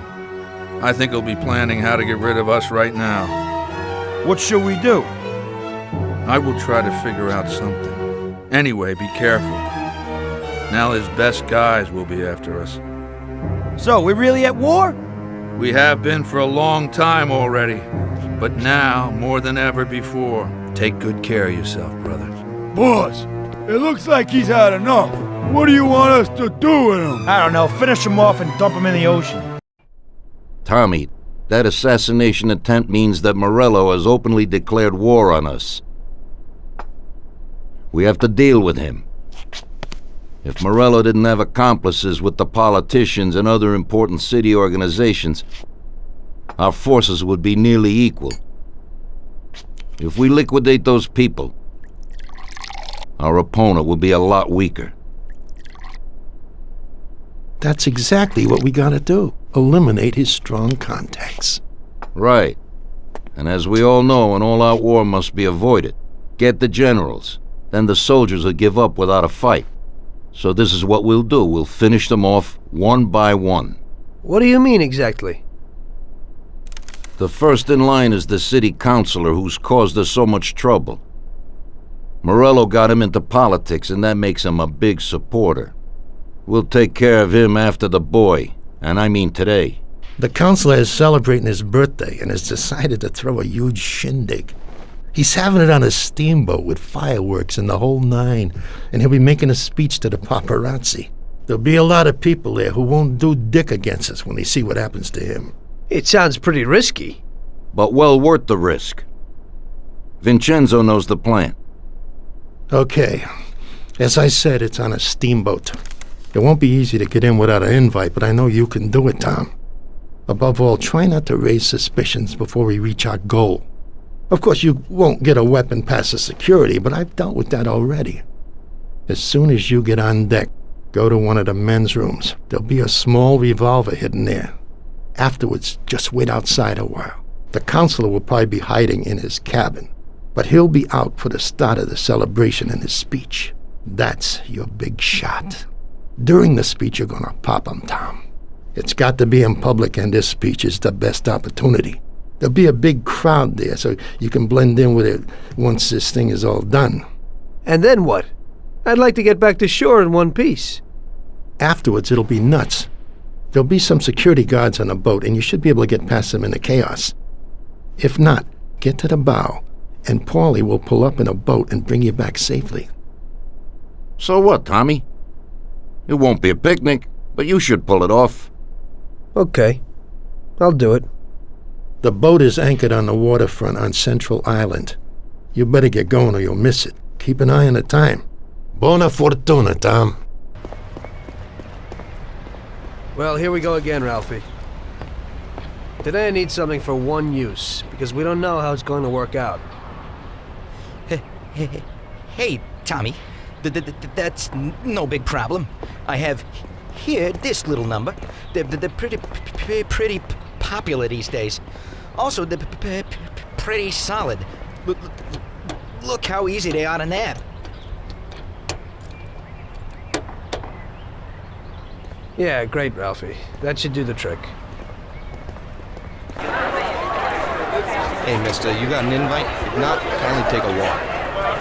I must have left it someplace. Yeah, so like I said, beat it.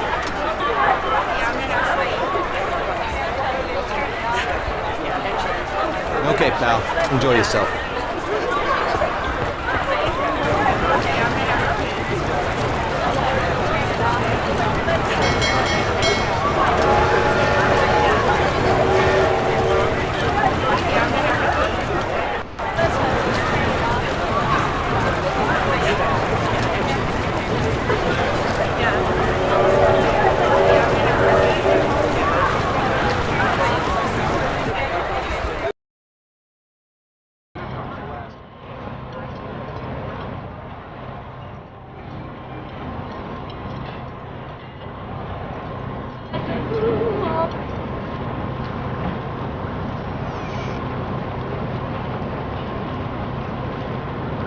Hello there, John. I hope you're enjoying yourself. Good evening. Yes, it's lovely here. How are you? I hope you like it. Thanks. We're glad to be here. I'm glad you could make it. It's wonderful. Thank you.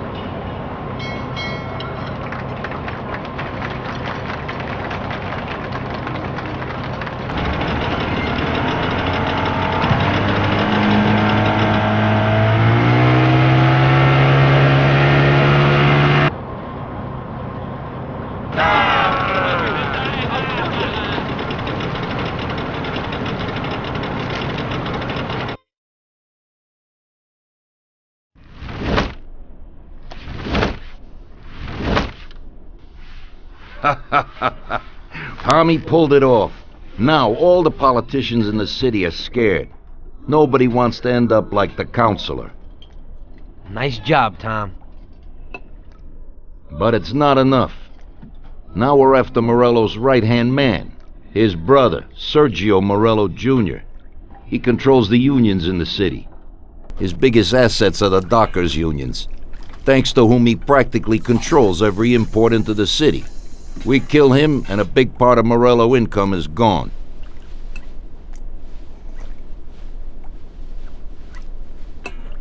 I think I know how we'll do it, boss. Sergio is usually at the Italian Garden restaurant.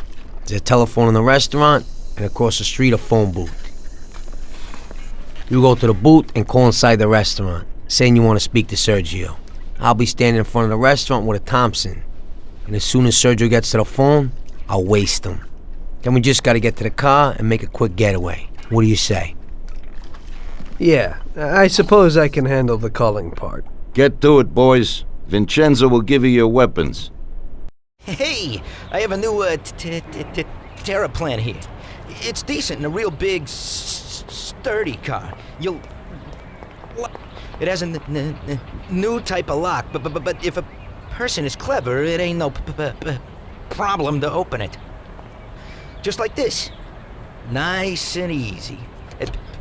Push in and click.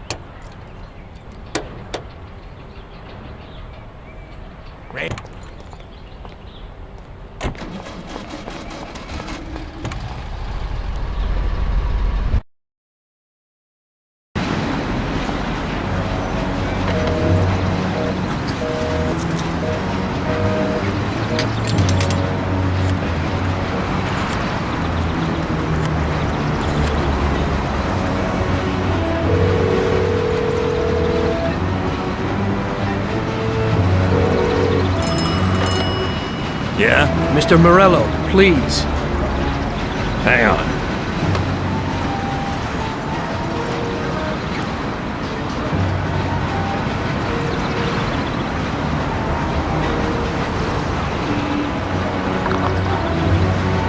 Buddy, Mr. Morello ain't here today. Try. Jesus, Paulie! It isn't him! Paulie, move it! Morello isn't there!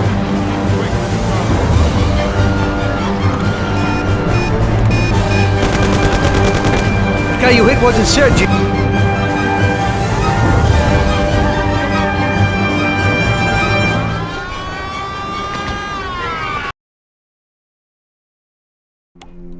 Don't worry about it, Tommy. It happens to everybody sometimes.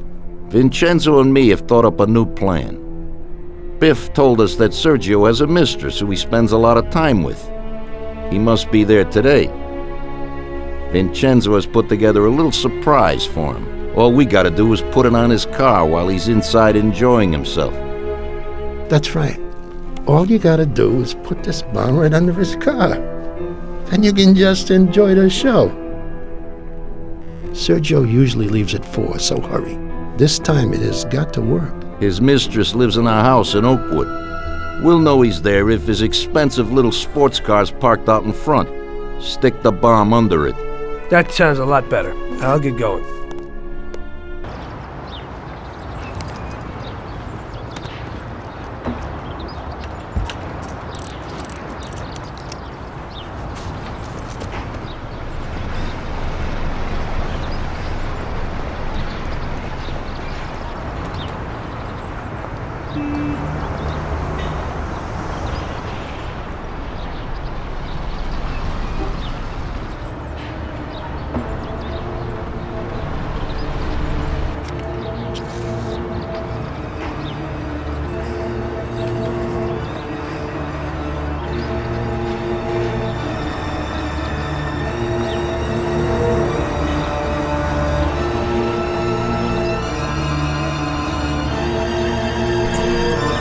Christ.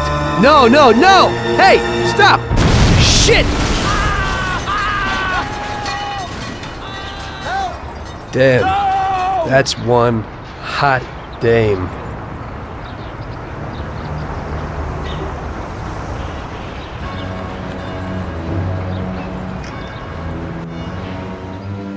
That girl came out and sat down in the car. I don't know, maybe he lent it to her or something. It just happens sometimes. There's nothing you could do. Put it simply, we gotta get this guy. Sergio meets with his bookie downtown in the parking lot of the Rainbow Garden restaurant. Get Paulie down there to fill him full of holes. You'll just drive, Tom. Then get away fast before the alarm goes out. Now I'll catch that bastard, I promise. He'll be gone, and they won't even know how I did it. Now get a move on so you can still catch Sergio there.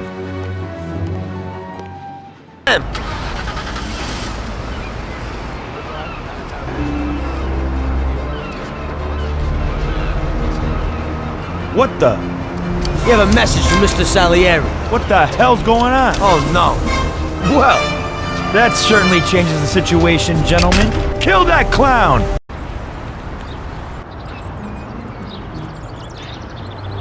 After so many foul-ups, Salieri gave the job to other people. I only went with them as kind of an insurance policy.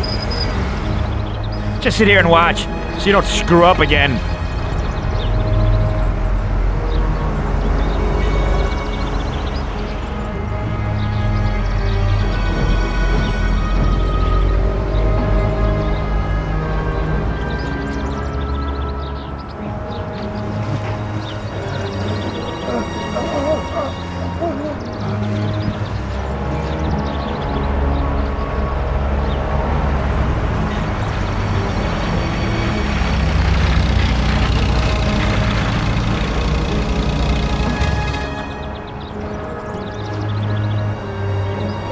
Amateur.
Why don't the barriers close? Go!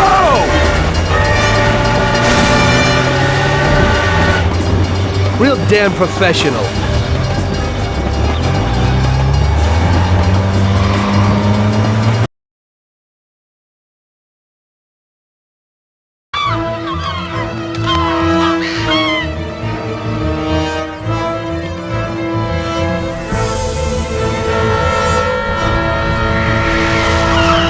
What are you staring at? Kill that bastard tailing me!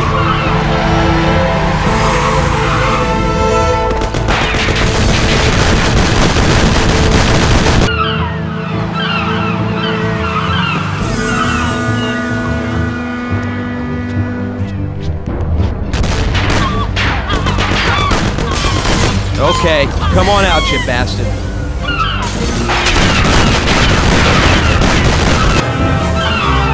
Ha! That didn't work. Huh?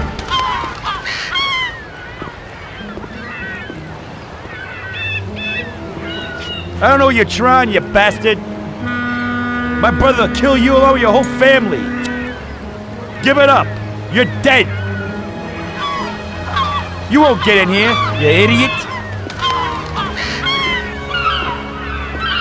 You're too small for me. Hey, you here?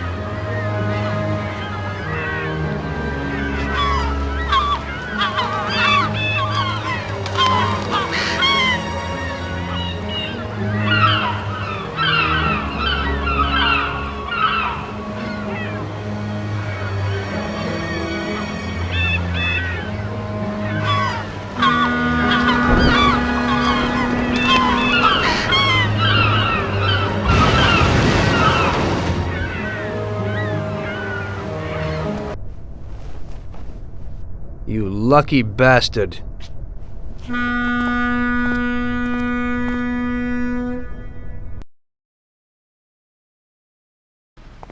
What happened? A buddy of mine called. One of our friends was shot in Chinatown, and he's lying in a street near the square. He needs help. You need to get him and take him to the dock in Oakwood. There's a hospital in Oakwood? He's the one that you took Sam to once. Sure, I remember. So, can you do it? Okay, if you clean up the blood from the upholstery. It's no problem, but move it. He's dying out there. At last! Luca sent you? Yeah. What's wrong with him? What do you think? He got hit by a 45. Second one's much worse off. It ain't a good idea to take him to the hospital. Take me to the doctor in Oakwood. Make it quick. If someone don't take a look at him, he won't make it. Okay, let's go. Ow! Ah!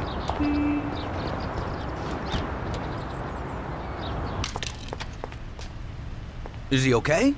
Yeah, they're at the doctor. He'll be okay. Oh, that's a load off my mind. Hey, he's my good buddy. I owe you one. Well, since you do, could you clean the blood off the seats? The car looks like a slaughterhouse. Hey, don't worry, Tommy. I'll sort it out. Well, I hope so. Ah, shit. Well, that guy sure ain't short on blood. You can say that again. It was like a freaking fountain. Yeah, except that water is much easier to clean off upholstery. And you just wait till it dries. You could donate the blood you cleaned with that cloth to the hospital. Yeah, now it's mixed with soap. Yeah, whatever. Anyway, I got a nice piece of work for you today, and it's no big deal to get it. No blood? Nah, don't worry. At the multi-story car lot in Central Island, there's a beautiful sports car. You just go and lift it. Box? Oh, nothing special. With your skills, hey, it'll be a piece of cake. You just be careful that the gatekeeper don't call the cops on you. Okay, thanks, Luca. It was a tough job, but we finally have Morello where we want him. Now one last step remains. Eliminate him. In his sections of the city, there's theft, robbery, blackmail, illegal lotteries, gaming rooms, and whorehouses appearing all the time. But what's the biggest problem? Drugs? Horseshit. The problem is that we don't get a cent out of it. That'll change as soon as we get rid of Morello. His organization will collapse, and all those small-time cheats, thieves, and criminals will kill each other without anybody over there to maintain order. Today, we can finally remove that bastard once and for all. Paulie has come up with a plan. That's right. What my informants tell me, we have one chance to get this guy. Morello watches his back and almost never shows himself in public. He goes everywhere in his bulletproof limo, clammed up like some seashell. But today he's coming out. He's going to theater to do some socializing with the creme de la creme of Lost Heaven. And we'll be there to show him something too. Isn't this a bit risky? It's risky, but this is our only opportunity to waste him in public and show everyone our power. We'll do it like this. Wait in front of the building until the end of the show. People will start coming out, so there'll be a lot of confusion. With Morello trying to make his way out, his guerrillas won't have much of a chance to notice us before we hit him. Make sure you don't draw any attention to yourselves, so no shooting. Pull your weapons when you see him. I hope I still recognize him. Shouldn't be hard. Morello likes to wear his white suits. Not many people wear them these days. Each of you get a Thompson or Lupara from Vincenzo. Wait out in front of the theater on Central Island until Morello comes out. Then go to it. The performance ends at 9 o'clock, so make sure you're there on time. It should work out fine, so don't come back without his head. Okay, boss, let's get to it. Vincenzo, today we need some real heavy artillery. We're gonna rub out Morello. Well, I think 600 shots per minute from an old Tommy gun should do the trick.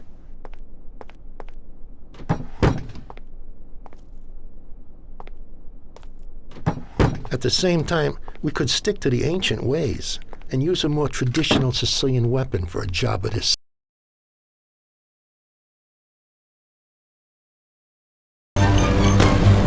Come on, you heap of junk! Hold on!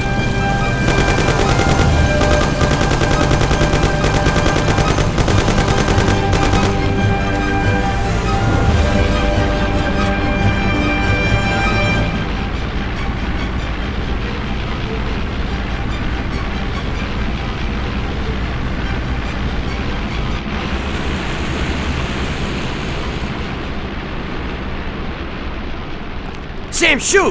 Bastards! Kill him, Sam! Damn it, Paulie.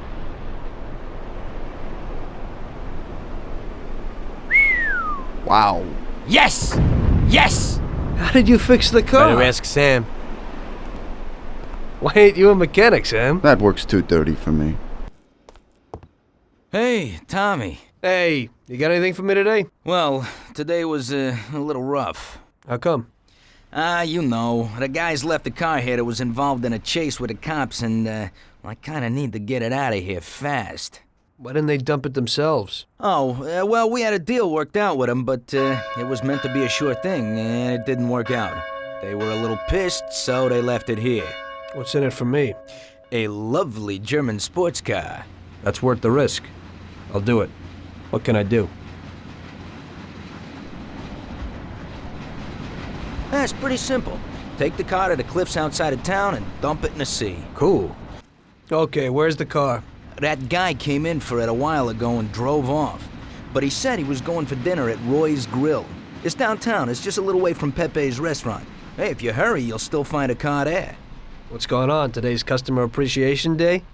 This one's an exception. He owes me big time. I did a bunch of jobs for him and I haven't seen $1. God knows what he does, but at the same time, he acts like a classy guy. Now, this way, he pays his debts and I pay my debt to you. Now, you better get going. Right. Thanks.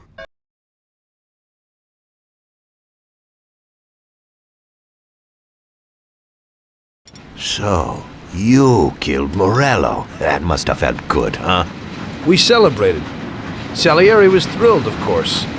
We ran the whole town, practically, and there seemed to be an end to the bloodshed. For a while, I felt like a king, until I came to a realization. If a regular guy like me could kill the most powerful man in the city, what good was all his power? Hell, if he hadn't been so powerful, he'd probably still be alive. It seemed to me that no matter how strong someone was, there was always somebody stronger to take them out. So where did that intuitive thought take you? Greediness is bullshit. When you have no money, you think that a few bucks a month will be enough. Then you realize that it wouldn't be bad to have a nice car. You get a great job in some high-up position, but in actuality, you're thinking about going higher. Before you know it, you want to be the President of the United States, and you want to win the war against the Germans. Luckily, that won't happen. Plus, the whole strategy of watching other people's backs has one basic flaw. The whole time you have to watch your own back, in case someone else has the same idea. So I thought to myself that maybe I ought to change my priorities a little. Great Bible story. Laugh it up. You know where it got me in the end. This. Who is it? It's from 1920. The old man is Don Pepone. The two younger ones are Salieri and Morello. This photo convinced me that this kind of life is poisonous. Morello and Salieri were friends, and they were both commanders of Pepone's regime. But in the 1920s, they got Don Pepone killed because of some deal. Strangely enough, Salieri still admires the guy now. Afterward, they divided up the city, and each ruled their own part of it. But they started to compete with each other. I ended up being Salieri's instrument of death to kill his best friend, to save him from looking Morello in the eye. It occurred to me that my friends and the people I loved were the same. Someday I'd turn to Paulie and be looking straight down the barrel of a gun. I couldn't be sure of anybody, above or below me. But you were risking your life every day. Being a sharpshooter for the Mafia ain't no bed of roses the way you tell it. It's different when you're living it, when you're full of energy and you're fighting for your life with someone who's like your brother. You're just two soldiers who know what needs to be done, and it all depends on your ability to survive. It's a war. The constant feeling that you can't even trust your best friend is terrible. You are alone, and death can come from anywhere. I'd lie awake at night wondering if the joke my best friend told me was really just a joke, or if I should get prepared for my own execution. A person needs someone he can trust.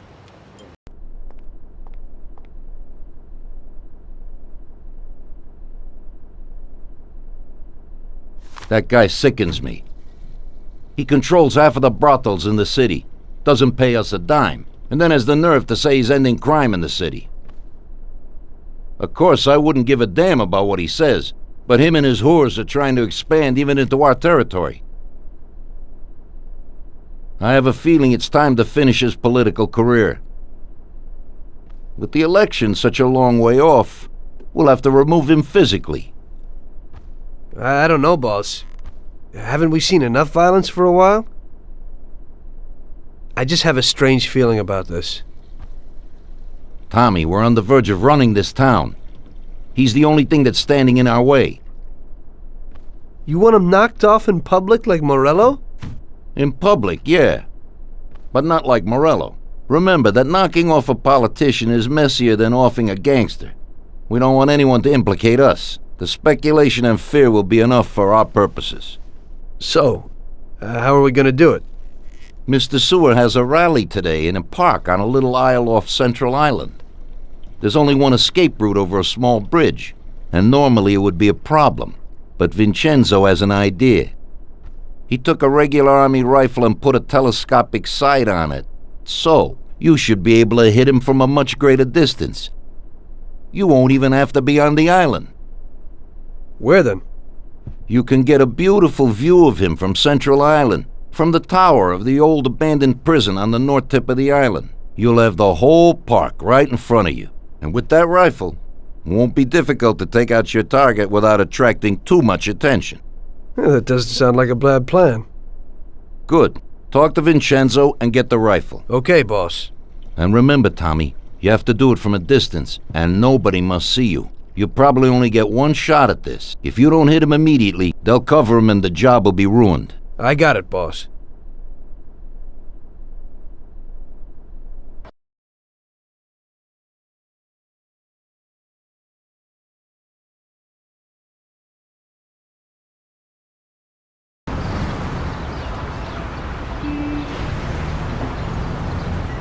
Hey, mister, can't come in here. We're working.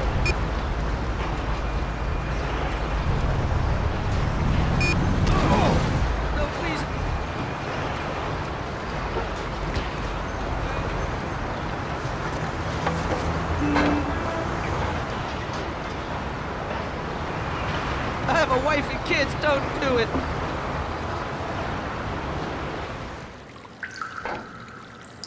Please let me live.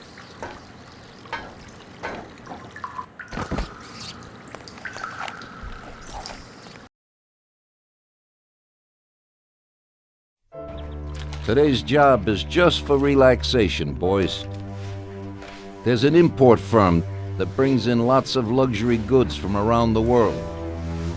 Yesterday, another boatload of goods came into the harbor, and I have a taste for a few of the items on the list.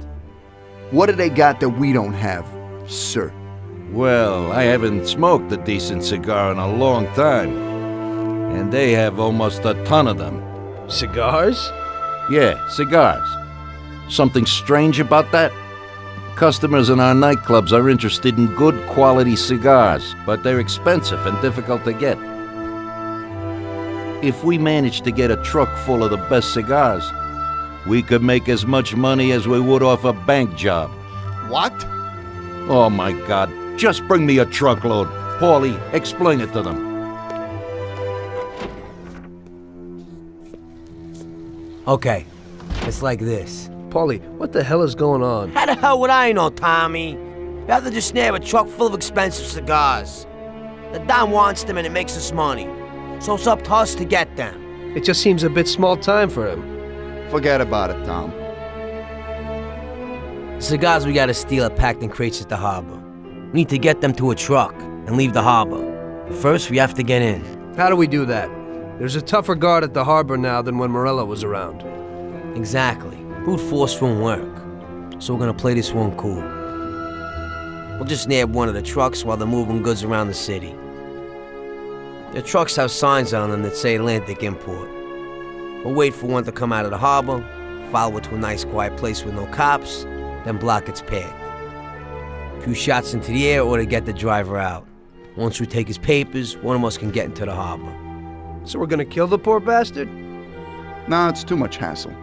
So long as we get him out and get everything he's got on him. You'll take the truck to the harbor, Tommy. Load it up with the crates of cigars, then we'll meet at the agreed place. I'll load them up alone, unload them alone, and then maybe I'll smoke a few. So what are you gonna do? We'll wait a little away from the harbor at the agreed place. If somebody starts tailing you, we'll deal with them. Then you take the truck to the handoff point. Yeah, right. How will I recognize these crates? We'll have a sign on that says Scorsese Import-Export. And the agreed place? We'll go there and I'll show you. Yeah, first we'll go there, and then we'll get the truck. So let's go.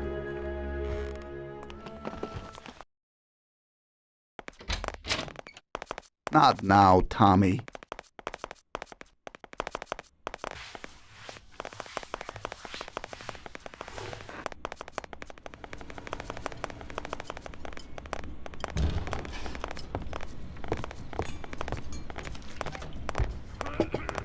We'll have a glass of something later, after closing time.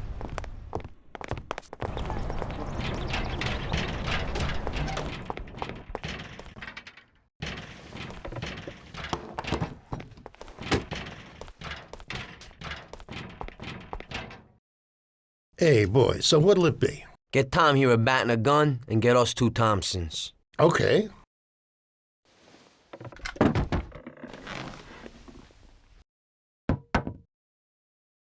Yeah, thanks.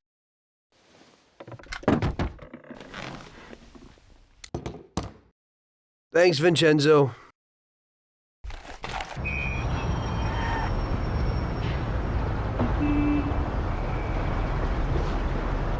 Okay, right here. This is perfect. Since we're all here, I want to ask you about something. What's on your mind? Well, I got this idea. I might need you to do a little job with me. Oh, yeah? What's the deal? Well, it's a big deal, actually. I can't manage it alone, and you're my good buddies. We know each other, you know? And Salieri? He know about this? Nah, he doesn't, and he doesn't need to know. He's already got enough money. So, what's it all about? Well, I was checking out this bank. What? What? Cool it, it's okay. This bank isn't too secure. It's just a little joint. At the end of the month, they always have a big pile of money in the safe. We'd be pretty loaded if we pulled it off. Or we'd all be dead. What's the matter with you? Besides, we got plenty of money. Bull, we ain't doing bad, but we sure aren't loaded. Salieri ain't a bad boss, but once in a while I like to make some decent dough on the side. Not some tiny share. I'm not sure it's such a great plan, Paulie. What do you say, Sam? Count me out. The family's pretty important to me. Yeah, right. You're probably right. Forget about it. I was just thinking out loud. Okay, good.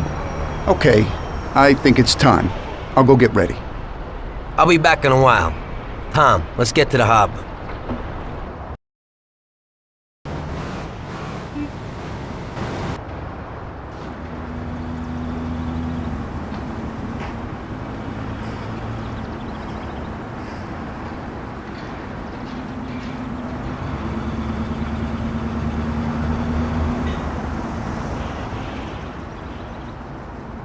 Perfect, we did it! Good. Now we can finally see what's inside these crates. Good idea. Hope it didn't get damaged on the way.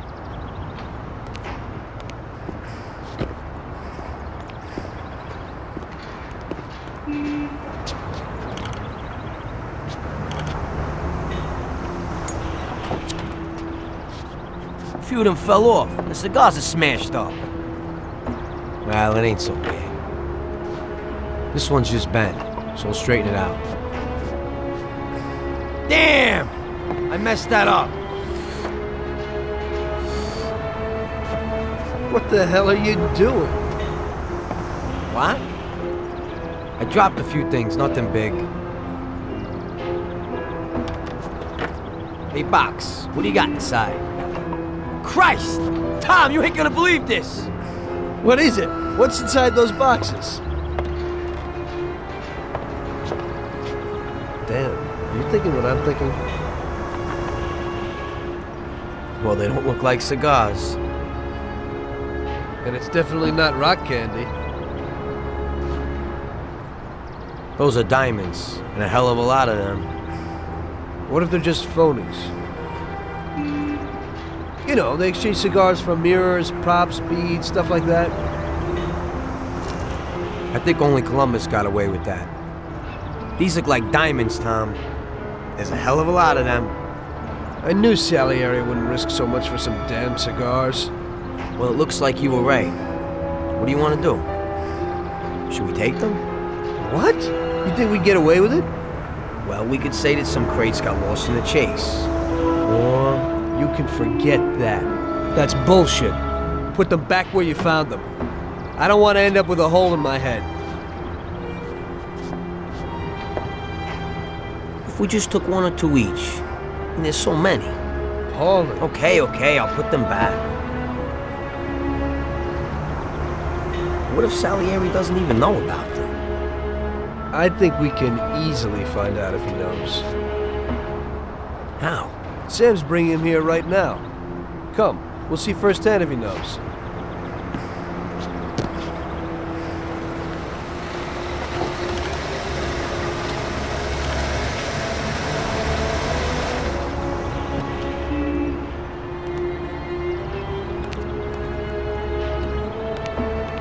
Bravo, boys, you did it.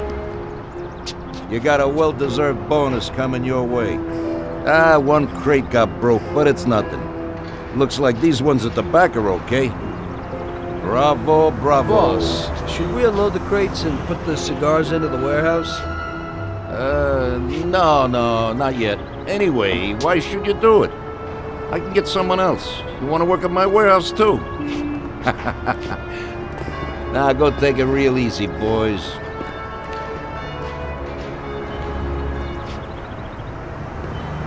Good work.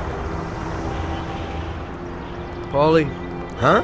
I'll stop by tomorrow and we can talk about that little deal you mentioned. Yeah, okay.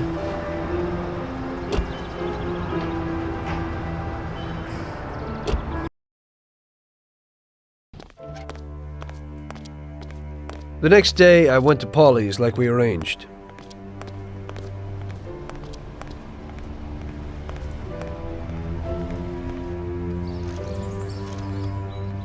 So what, Tom? What's with the sudden change of heart? I didn't think you wanted to do it. That was when I still thought that Salieri wasn't using us. Now I know that he is. Well, you're certainly right there. So would you do the bank? What about Sam? Hey, you heard him. He's worried about what might happen and the Don coming after us. So if you want to do it, it's just you and me. What do you have to say? First, I'd like to see this bank. Then I'll listen to your plan. Fine. We can go and look at it right now. Okay, let's go.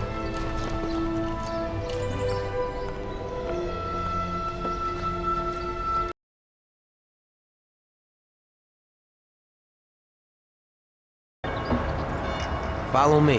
We'll take the train. It ain't far.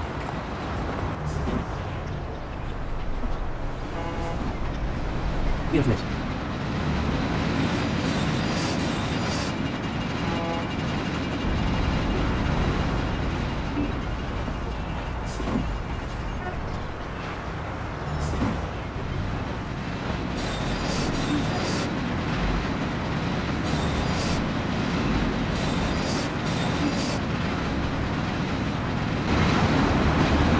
So how's everything going? Aside from the last few jobs, pretty boring. Of course, my kid keeps things interesting. You know, I actually envy you. I gotta find a dame and start making babies. When I look at my life, I don't seem to be doing much. Hang out, go to parties. I'm getting pretty bored with it. The problem is, I don't know how to do anything else. I think most people would like to change. Everybody imagines the adventures and dough they see in movies. There's nothing about the boring deal making. Always having to negotiate deals with people, and I can't make notes of anything because of the cops. So I have to remember all of it. I ain't 20 no more, and I'm starting to forget. Sometimes I don't know who promised me what or who I let what, and as a result, someone always messes with me, and I lose out on the dough. It just pisses me off. Well, we still have the excitement. Oh, that's the worst. Nothing happens for 6 months. You start to get lazy, and suddenly, boom, some action. Don't think I ain't worried something might happen to us. So what are we supposed to do? This will be our last big job. It'll be enough to get me a pizzeria someplace. You know, something. Oh, really? Wait a minute.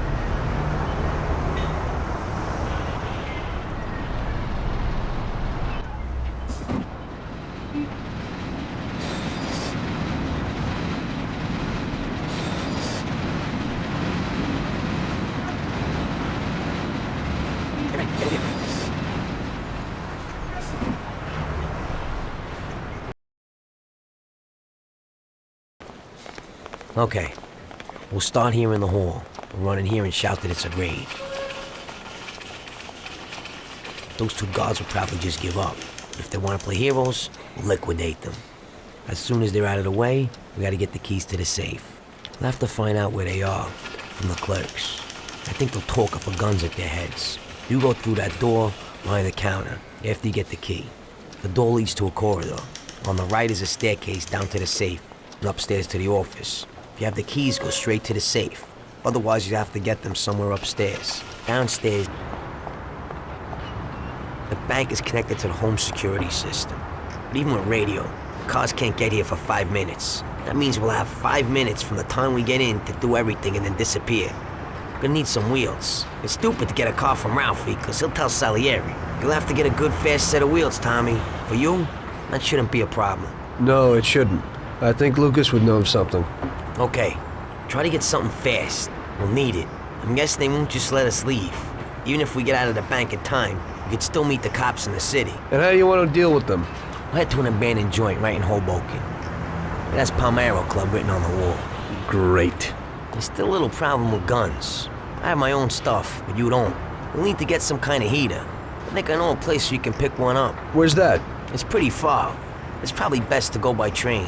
Get on here and then go to Hoboken. Get off at the central Hoboken station and go in the direction from which you came by the train to the nearest crossroads. Under the elevated railway, there's a road. Follow that and turn left at the next road. You'll see an old movie house called the Twister. At the side entrance, you'll find Yellow Pete Shop. Tell him I sent you. He should have something. I'll do that now. I'll get some weapons, then the car, then I'll stop by your place. Yeah, pull in front of the building and honk your horn. The janitor's always locking the door. I'll come down and we'll go. I'll see you later.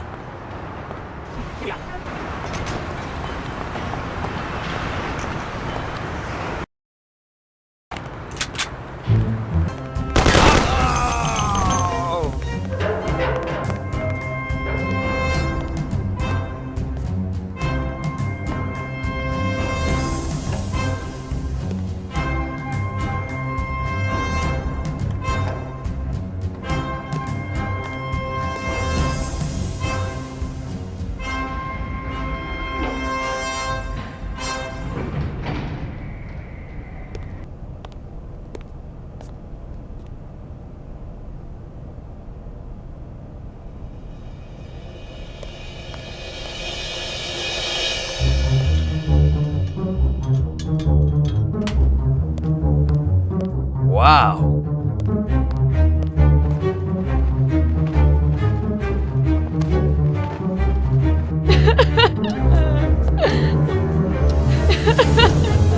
Stop screaming!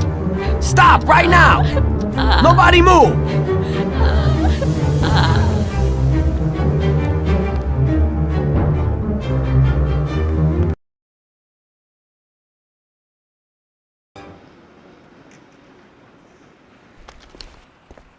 We're loaded, Tom. We did it. It worked. Sure looks like it. So what now? We'll change our clothes so they won't pick us up on the street. Put the dough in the briefcase. Fine, then what? Don't say a word to anyone. Sleep on it. Stop by tomorrow and think about what we're gonna do with the dough. I'll take it with me, so Sarah won't find it. You know? Just don't run off with it. Sure. I'll take off to Hawaii. Don't try it. I'd find you and stuff that metal-plated briefcase down your throat. I'm looking forward to it. We hid the dough from the bank at Paulie's for the time being. We couldn't blow it all straight away, so we arranged that I'd stop by there the next day, and we'd think of the best way to invest it. I had loads of ideas of what to do with the money, but I was pretty curious about what Paulie's plans were.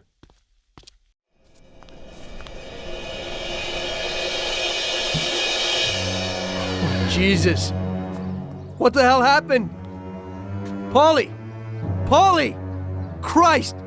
The dough! Where's the dough? Damn it, it's all gone! This is like a bad dream.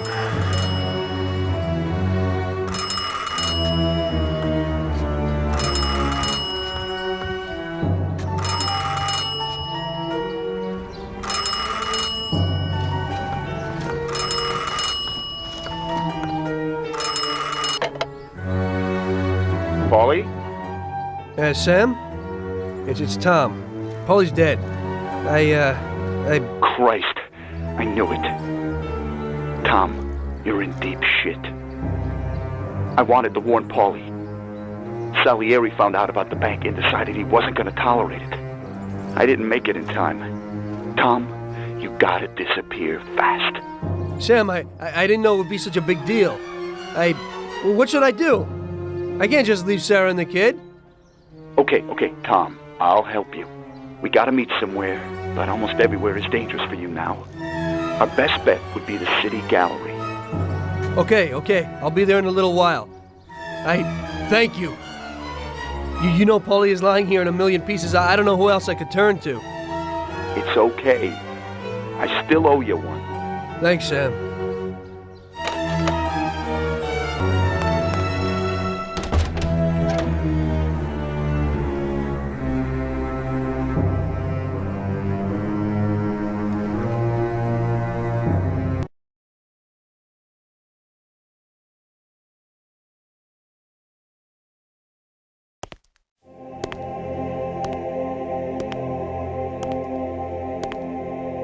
Don't move, scumbag. Oh, shit.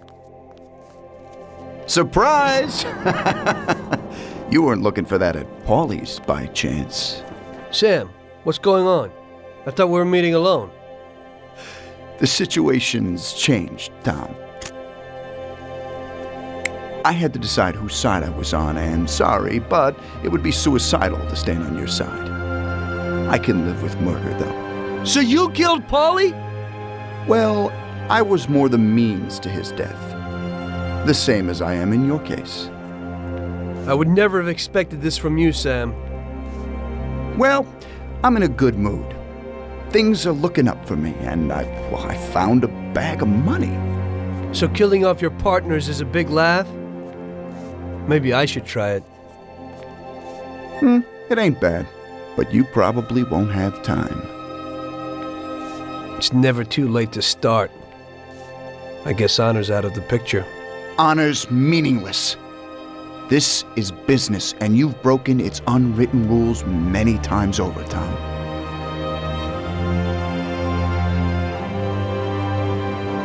Maybe I feel some pity.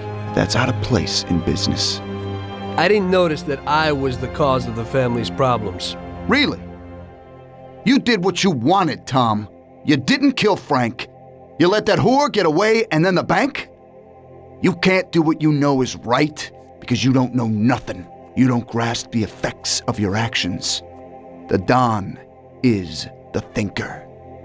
You were never a great thinker, so you probably need him. That's not how I feel. I can think for myself. The opinion of Don Salieri is that he won't go and sit in jail just because of your feelings. And I agree with his opinion completely. Don Salieri really liked you, Tom. And I did too. We'll cry together at the funeral. You poor bastard, Sam. I feel sorry for you. But I'm alive.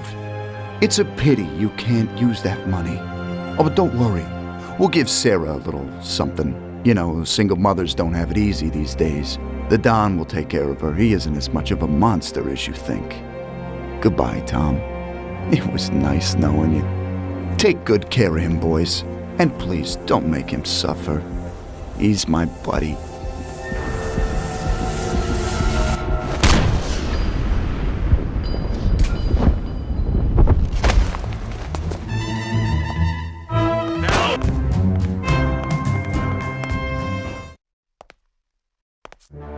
As I see it, the boys underestimated you, Tom. Well, I hope they'll be luckier this time. Boys, be careful you don't break anything. There are lots of beautiful and valuable things in here.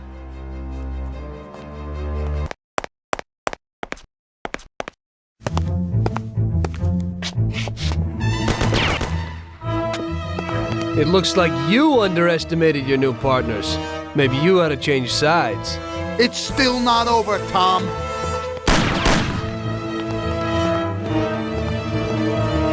Things aren't what they look like, Sam. Salieri also double-crossed you. What are you talking about? We almost got killed because of those stupid cigars. Salieri knew that the job was risky. There were diamonds hidden between those cigars. He didn't want to give us a cut. That's why Paulie wanted to take the bank. Because he realized how Salieri was ripping us off. He told me about those diamonds, Tom. He only wanted to keep them secret so nobody knew where they were before he sold them. Besides, the diamonds have nothing to do with the fact that you didn't kill Frank. He broke the omerta, which is worse, Tom. How do you know I didn't kill Frank? You can blame it all on someone else you didn't kill. You're too human. She came back to the city, and we found her by accident.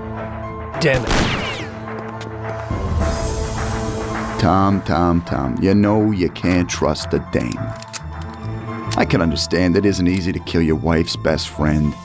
Yeah, I should have done it for you. She also pleaded with me and cried.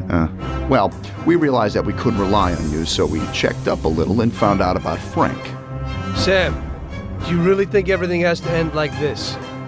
We still got a chance. There ain't no way back now, Tom. I'm sorry. Ow!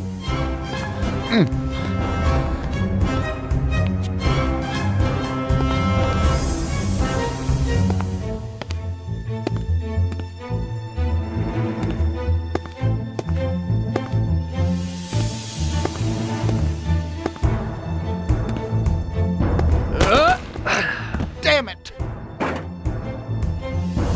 Hey, it's the same situation again, Tom. And once again, you can't decide. Damn it.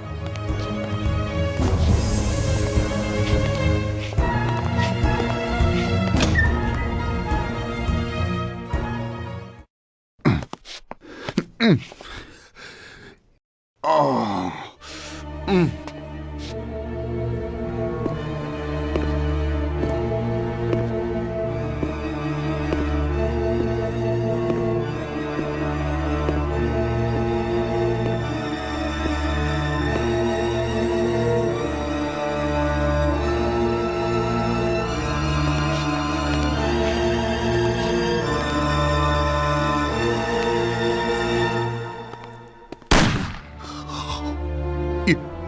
You did it. But they'll get you all the same. Salieri will get you. He stood by you. You rat. You're dangerous, Tom. And Paulie is dead. He was never sure that you wouldn't forgive his death. Oh, you're gonna have to hide like an outcast. And one day they'll get you. All the same. Like Frank. They found him? You only lengthened his life. But in the end, they found him. All the same. And Frank was the Don's only real friend. Friendship ain't worth shit. Oh! Ah! Ow! Oh.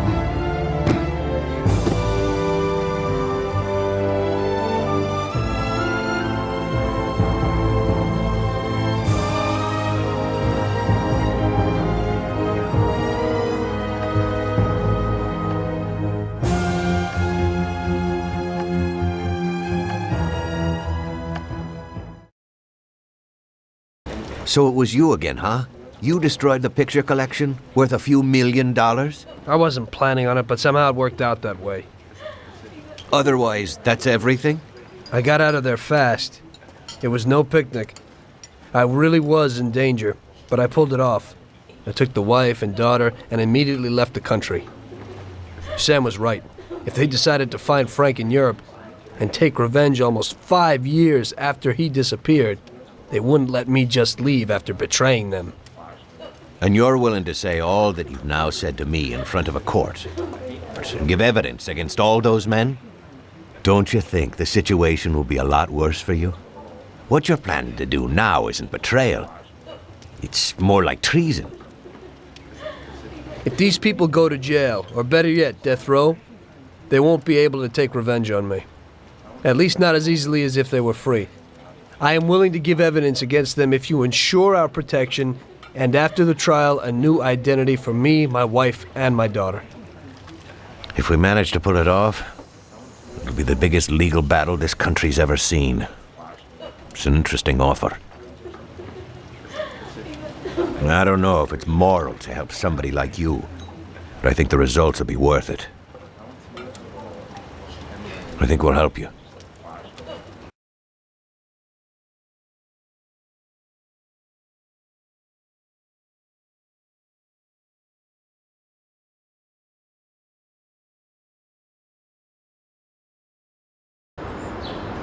Everything worked out until the legal case.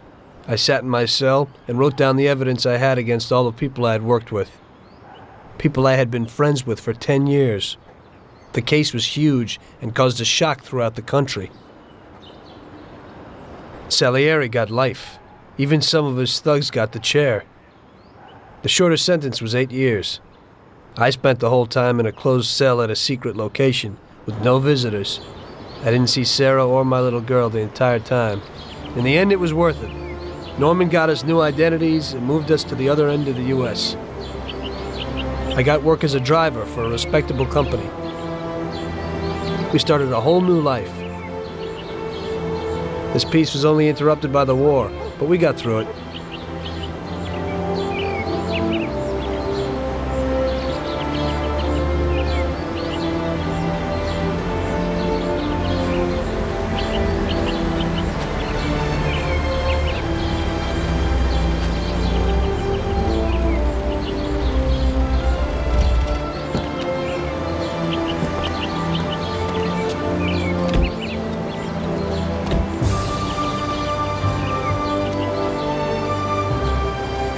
Mr. Angelo?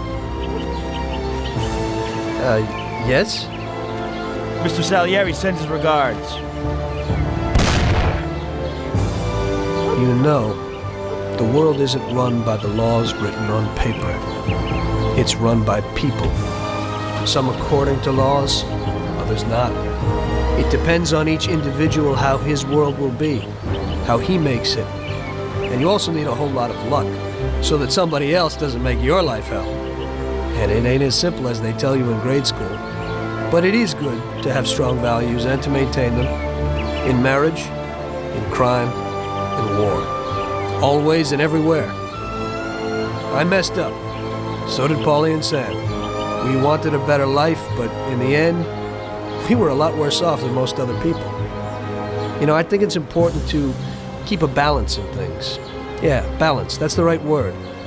Because the guy who wants too much risks losing absolutely everything. Of course, the guy who wants too little from life might not get anything at all.